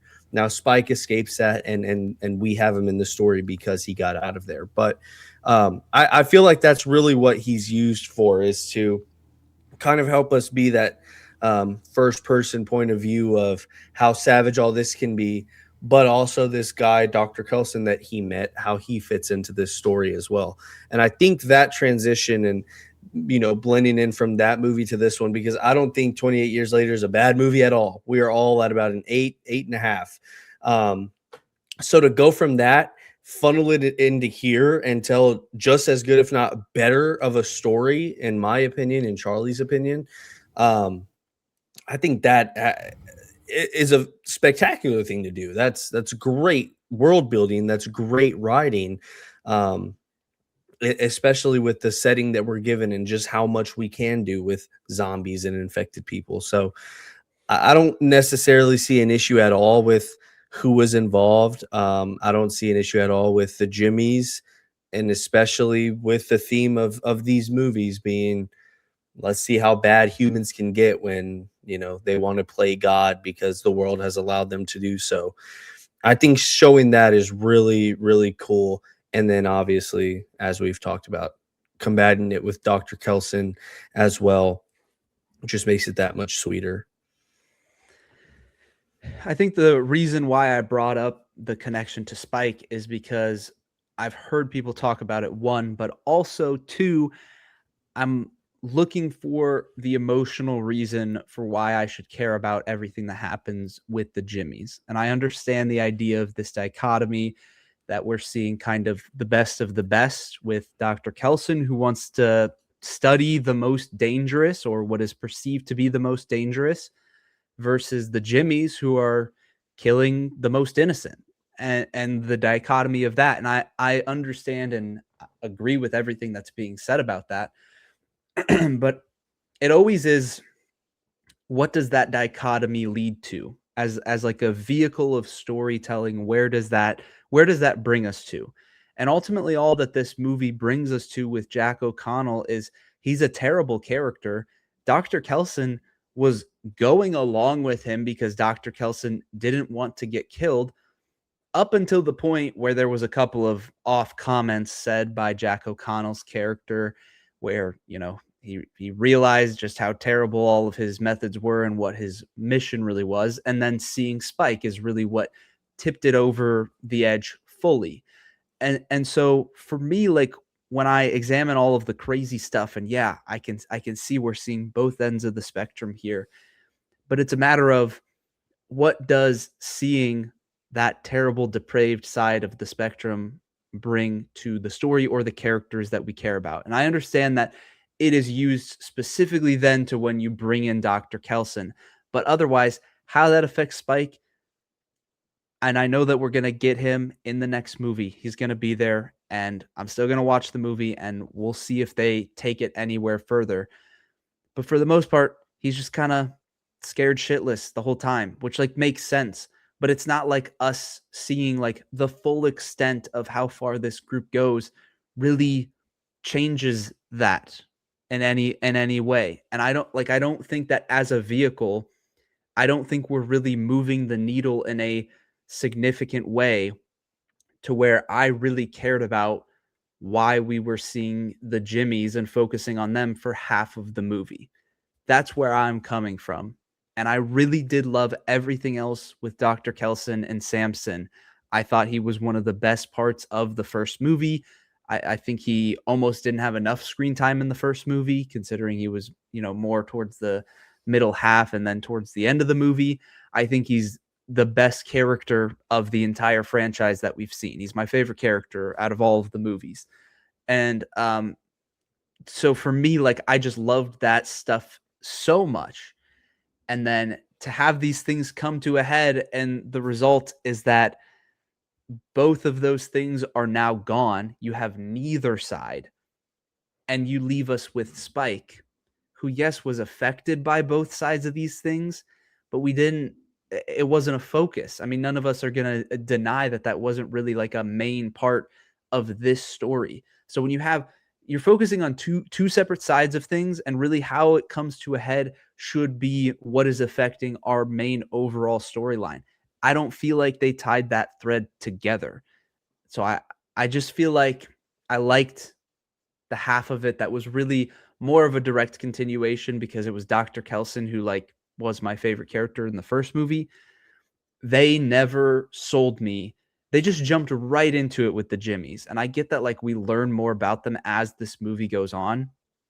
But it never got to a point when we would go back to the Jimmies, see them a little longer, see them torturing this like whatever it was, anytime we went back to them, they never further brought me in as to why this should be moving me emotionally within the story. It didn't elevate it. It never got to a certain point.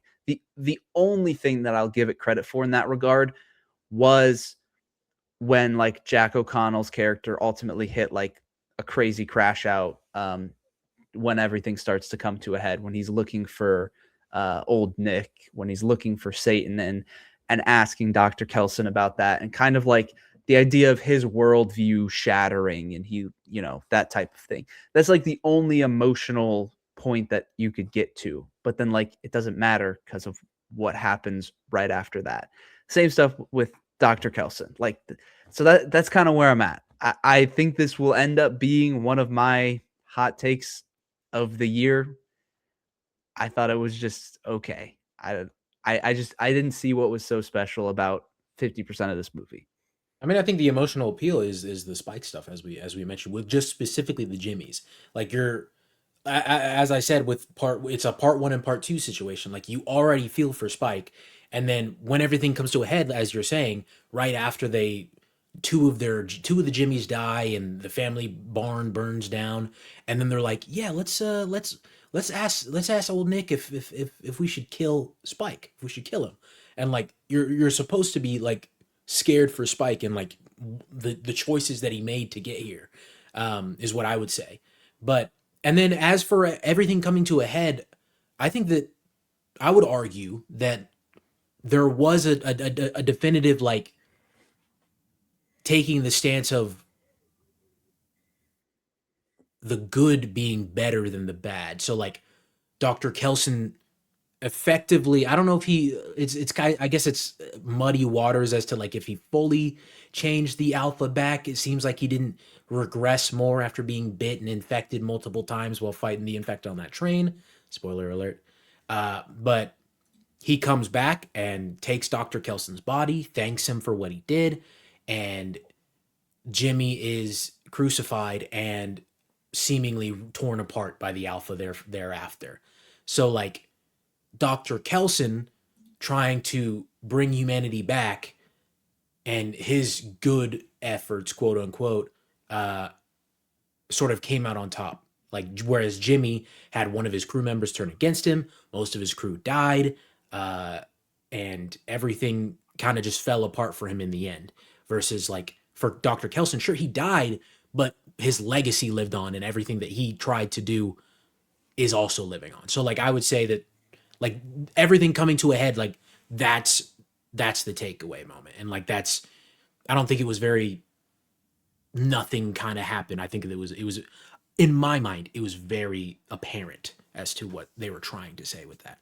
But I think and maybe it's because it might be too bottled for me, because, like, by the end of the movie and where we're headed, yeah, you could have some comments made by Spike, or we don't know where they're taking the story exactly, but Spike at the very end being free of all of this and now on his own, I kind of, like, examine where he's at, and I just think, like, is he really in a different spot because of the Jimmies and because of Dr. Kelson?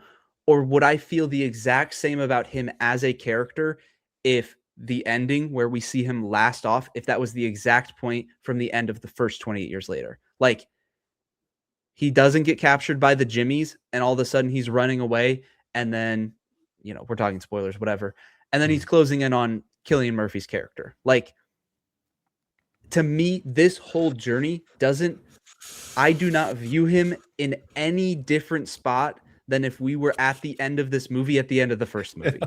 Yeah, that's actually insane. I can't believe you just said that. Has no effect on him. No, that's a genuinely insane take. I'm questioning if you've even watched the movie now. What do you mean? You take him from the end of the last movie, and then you just pick up with him seeing Cillian Murphy's character. So you're saying if we pick up this movie with him seeing Cillian Murphy's character, you'd feel the same way as sitting down and watching all of Bone Temple in terms of Spike's character. Because that's actually crazy. That's actually crazy. It wasn't focused on Spike. It doesn't have to be. It doesn't have to be focused on him though. Like to pick up on those cues. That everything else that happened, we saw the effect of that on the Jimmies, and we saw the effect of that on Dr. Kelson. Spike was such an afterthought to the. Why do you have to see those effects when? And granted, we do. I mean, we see him scared shitless. We see him not kill the girl at the fence because he's weighing all of these emotions. And then we also see him try to run away the day before. All of that aside, all of the stuff that we do actually see his reaction to, why does it matter? Why does Spike have to be frontline? Hey, we need to see how this affects him for this story and for the next movie. When you can just do what you did here, sprinkle his reactions there, and just know, oh yeah, all of that stuff that he saw, he is traumatized. He is a torn apart kid that is, now fucked up because of his choice to leave and run with the Jimmies. How do you see everything that the Jimmies do, everything that they put him through, and all of his reactions to that, and say, yeah, no, I mean, I just wouldn't have mattered because I could just infer all of that, or I can just infer that it's hard because there are zombies around. That's not the point of these movies. The point has never been zombies are around. Look how scary it is. It has always been, and I say always, I haven't seen weeks and I'm probably not going to, but the ones that I've watched, it has always been the human nature of everything and how humans react to that and how that affects the survivors, not so much how the infected directly affect the survivors. So how do you watch this movie and say that that'd be the exact same thing, or that none of that mattered? I'm just saying, from a practical movie standpoint, if we saw at the end of the first 28 years later, Spike running away and pulling up on Cillian Murphy's character versus seeing this movie and then seeing that at the end, yeah, we saw him go through some stuff. We saw him react to stuff 100%. I'm saying from a movie conveying emotions, why we should care about the story, showing us how it affects him. I do not think that we are in some drastic different spot because of the events of this movie. And I say that on the basis of it never brought me in to care about the 50% of this movie that had to do with the Jimmies / Spike. I cared about Dr. Kelson. Dr. Kelson is now gone. So what we have left, the remnants that we have going into the next movie, I do not think that they brought me in. They didn't tie it together enough where I feel like we're in some crazy, different emotional place moving forward. I don't know. Yeah, that's just crazy to me. I just don't know how you sit there and watch all the stuff that the Jimmies do and how we got to the point, and how we got to the point of Spike being with them and knowing the character that Spike is and everything that him and his mom went through, how that is just sidelined because movie making aspect wise, we did not see it and we did not see how it affected him. I'm canceling it out. Boom. Bullshit. You just like, said I it, just though. don't. We learned about him, his relationship with his mother in the first movie.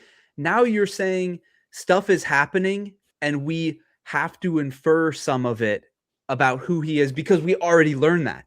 I don't think that's how it should work at all. Yeah, we learned it. So now we should see him as a character develop and change and react to these things. Like, just because they did that with Dr. Kelson does not mean that they need to do the same thing with Spike, though. Like, cool, we got a little bit of Dr. Kelson. We built on him and how that pertains to Spike's situation, how that pertains to the world situation. Why do we have to do this same exact thing for Spike and sideline the Jimmies? One of the coolest and most interesting parts of this entire movie, of these entire 2 movies. Like, why do you not just respect the Jimmies as a character in this game and how they factor into everything, because they opened this new trilogy off? Why does it have to be Spike and his emotions movie making wise? They never gave me a reason to care about what is happening with the Jimmies. We kept on going back to it. It was one of the first things we see in this movie. It was the end of the last movie. Kelly, though. Like, you could, like, the Kelly, the character who went off with Spike. Yeah, like, I mean, like, she was very clearly like a standoffish as to everything that was happening with the Jimmies. Like, that didn't intrigue you at all? Well, sure. Yeah, that intrigues me. I'm just saying, like, the concept of them as a whole, a traveling group led by this Satanist leader, getting kids all called Jimmy and going around and sacrificing innocent people who are not infected, playing God, as we're saying, torturing them and whatnot. Charity. Yeah, charity. So that as a concept, yeah, there's characters within that. You can care about moments. Of course, I care about Spike and who he is as a character. But I'm saying the second main character of this movie, which is Jack O'Connell, it is Jimmy. He is number 2 to Dr. Kelson's number 1. They never gave me a reason to emotionally care about him or his mission or how that affects Spike.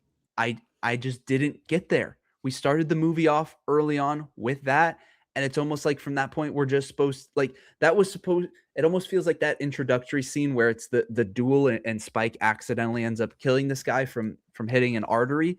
It's almost like that's meant to be the reason why we care, which is like seeing who they are, seeing their leader, seeing Jack O'Connell's character, what they stand for, and then he's just brought along for the journey, and you're supposed to be like, oh my gosh, this is like he's just being thrown into this, and the violence and who they are. It never gave me an actual reason to really care about them. That's where I'm at, where I say I do care about Dr. Kelson. I 100% love everything that happened with him, and I'm so glad he was a focus. Spike was the other thing that I cared about, and this movie sidelined Spike for the Jimmies. That's what I think. Why do you care about Jack O'Connell's character in Sinners? I don't know that I cared for Jack O'Connell's character in Sinners very much, to be honest with you. I would be interested to go back to our discussion, but when you said that, I'm like, did I? Like, I don't. So I don't think back. I know you weren't as big of a Sinners fan as Aiden and I, but would you hold Jack O'Connell's character in Sinners to like a higher level of villainhood, antagonisthood, than Jack O'Connell? It depends on the metric. Like he's a worse character in this movie, just more like compelling. I don't know how I would answer that question, to be honest. I think from a story perspective for a whole movie, I prefer him in Sinners just because I think it wasn't directly about him and he was more of a significant part of the story just to move the story along and to create the threat. But we really focused on our core group of characters. Like that was kind of the main driving force of the movie. Whereas in this movie, like, yeah, he has more depth and he's a more compelling character, but that's because he's more of a focus. But in my opinion, that takes more away from this movie. Well, I've seen Straw Hat Goofy make a lot of these comparisons when it comes to a One Piece villain by the name of Doflamingo. And I think back a lot when it comes to his comparisons to how Jimmy is here versus how Doflamingo is as a villain in One Piece, because they are very much the same, just forces, right? Absolute evil for fun forces. And Doflamingo is regarded as the best, one of, if not the best villain in all of One Piece. And I think about that arc because Doflamingo is very much the same, takes over this town, very just evil for evil's sake. I'm talking about R word, a lot of stuff that he does that is just very unexcusable. He has a semi little backstory, but that's it. And I think about how they spent so much time on him, or they spent so much time on him as a force and showing all of these evil things that he did, and not having a lot of tie to Law, which is who he is kind of tied to throughout the arc and throughout flashbacks. But there became a point where it didn't matter just how much Law was shining, or just how much Law and Luffy were shining together against Dofi. It pretty much just became, look at fucking Dofi, bro. Look at Doflamingo, and look at how the reactions that he pulls out of Law and Luffy. Look at this force that he is, pushing Law and Luffy to the absolute limits. And look at how good of a story that is, and how fulfilling it is when he's finally defeated. And all of these people that have been at his mercy, this entire island that's been at his mercy, look at how liberating it is, and look at how good it feels for the Law and Luffy in regards to that.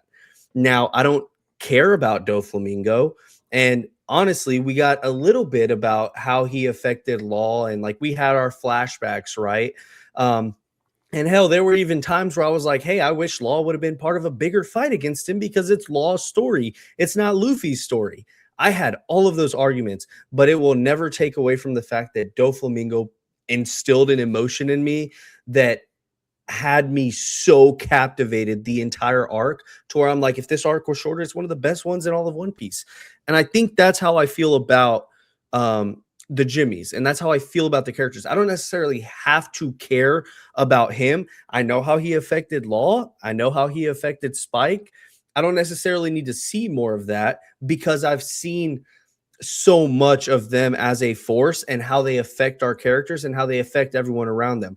I can infer, and this is back to the inferring, because of what I've seen, and because of the extremes of what I've seen, and because I know who Law is, because I know who Spike is as a person. Holy shit, that's very heavy. He needs to get away from him right now. How do we liberate Spike? How do we liberate the city that is under Doflamingo's control?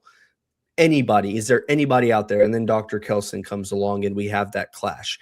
That's where I draw a lot of those comparisons, to where I don't necessarily have to care about who Doflamingo is as a character, because if I'm being honest, he's very a quote unquote one note as a character. He's just an evil fucking person, and he is just a force. That's all I need to know. It's how we go about that that makes me care so much about this story and about all of that. And I think that's where I resonate with it a lot from.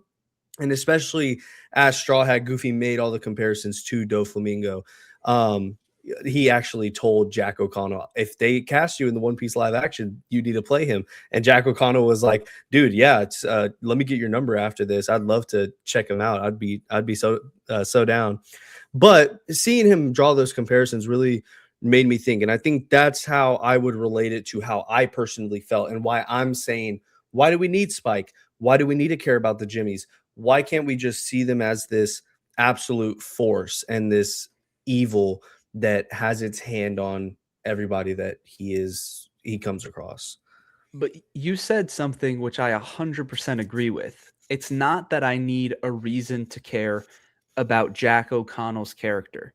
The thing that I need a reason to care about is, how do those characters add to our other characters that we care about, or to our overall emotional story that we're going on, which is something that you just directly said. You said that you don't care about whatever duo Flamingo. Whatever. Don't care. Yeah. Doflamingo. You said that you didn't care about him as a character, but you cared about how that had an emotional impact on the story and the other characters who were a part of the story. And I agree with you 100%. I'm not saying but that you don't see that with Spike is No. your biggest. Yeah. And that's fair. And that's why I said there are moments where I see that with Law, who I'm compared to Spike. I just feel like I don't need that. I just don't think, because Spike isn't a focus of this movie. That's my I still think that there was stuff there with Spike, but Spike was not the focus of this movie, though. But then it's the question of, from an emotional standpoint, for the things that I should care about in this movie, why are the Jimmies there, and what do they add to this story?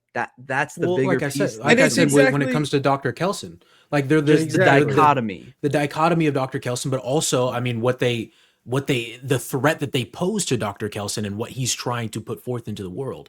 Like I mean, that's supposed to scare you when Kelly first finds him, and you see how fucked up the Jimmies really are to other people. That's supposed to scare you, because we're seeing the tidbits of what Dr. Kelson is getting into right now, and we're like, holy shit, this is putting that in jeopardy potentially. And then when Jack O'Connell comes and talks to him, also we forgot to mention there's little bits of backstory for his character, and how he was around when how he was brought up right as the infected thing started to happen, and shortly afterwards. Like, he talks about how his mother and his sister died in front of him, and then his dad was supposedly right there leading the charge because his dad is old Nick or whatever. So we get a little bit of that there, but ultimately, like, that is the focus of, like, it's a threat to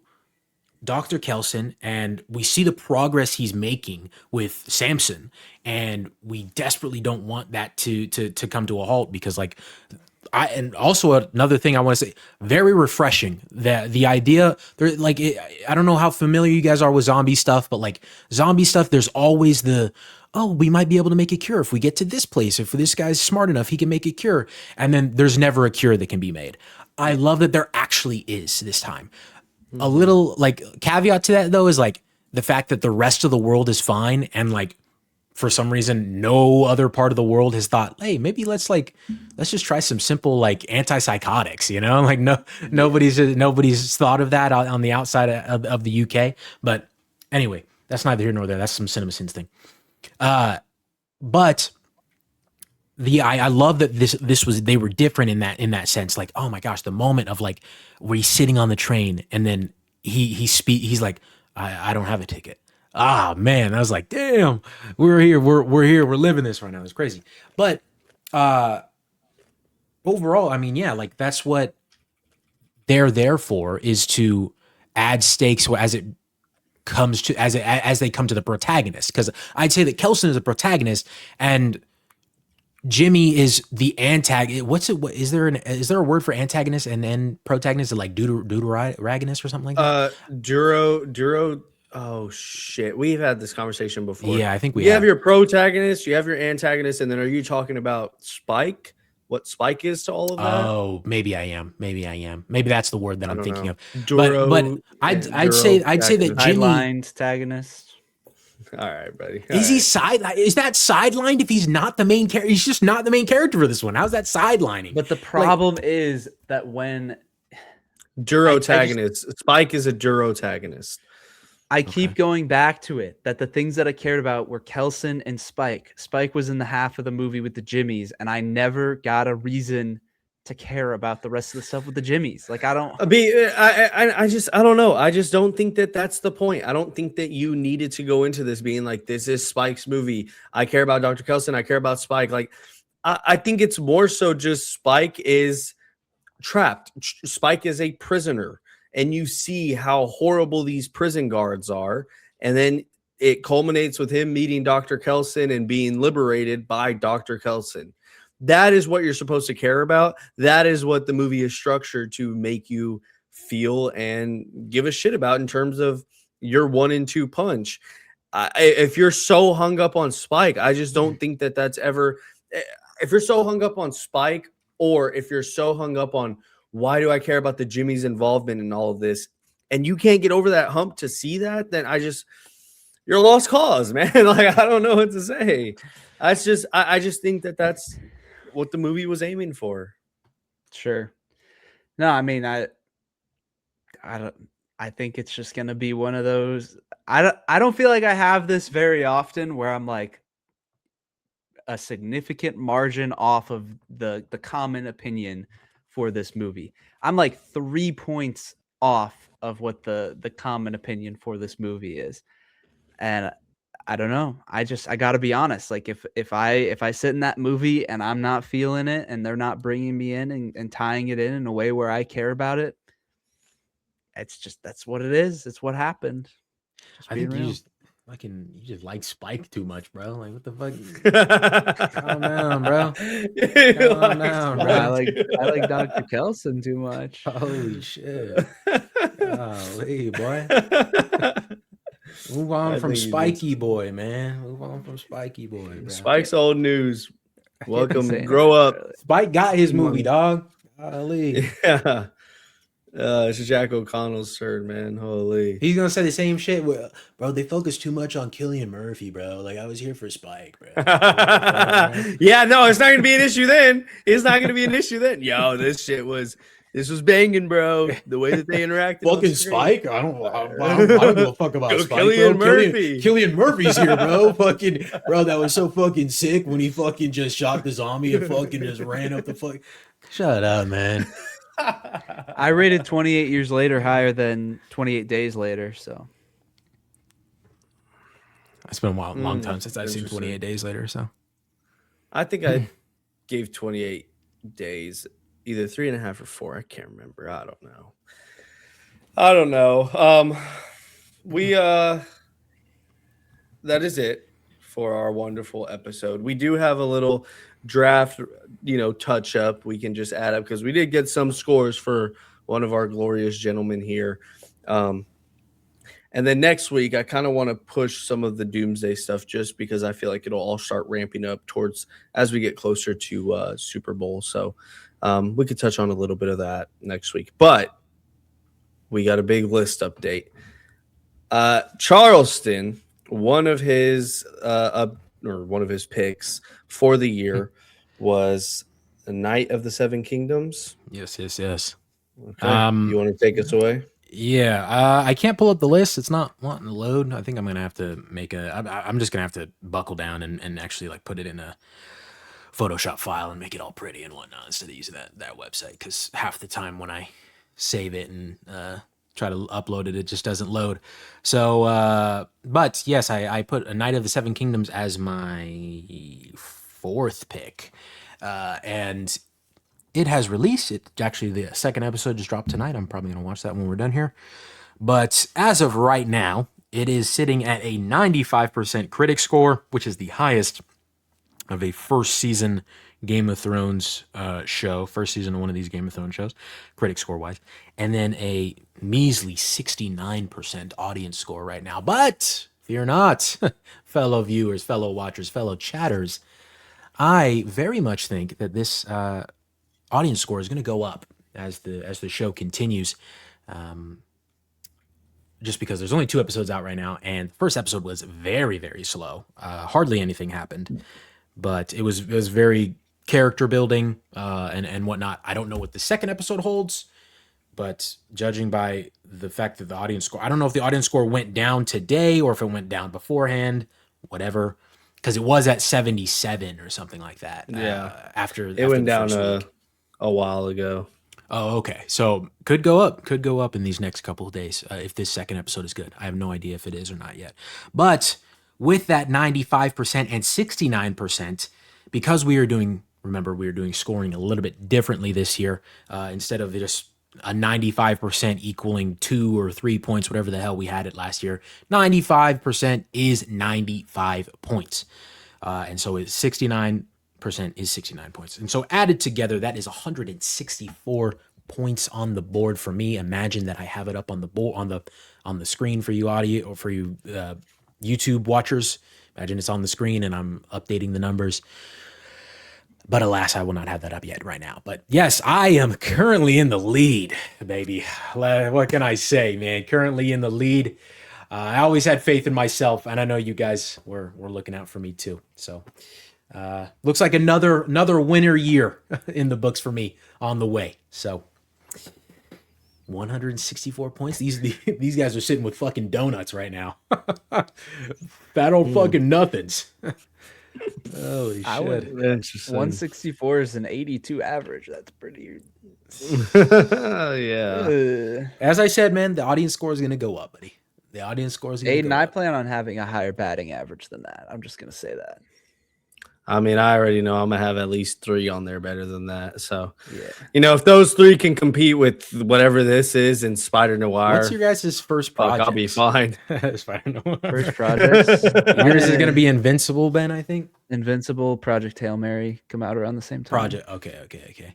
Aiden, what's your first project going to be? Good point. Let me look. Because I know it's not any of my first couple picks.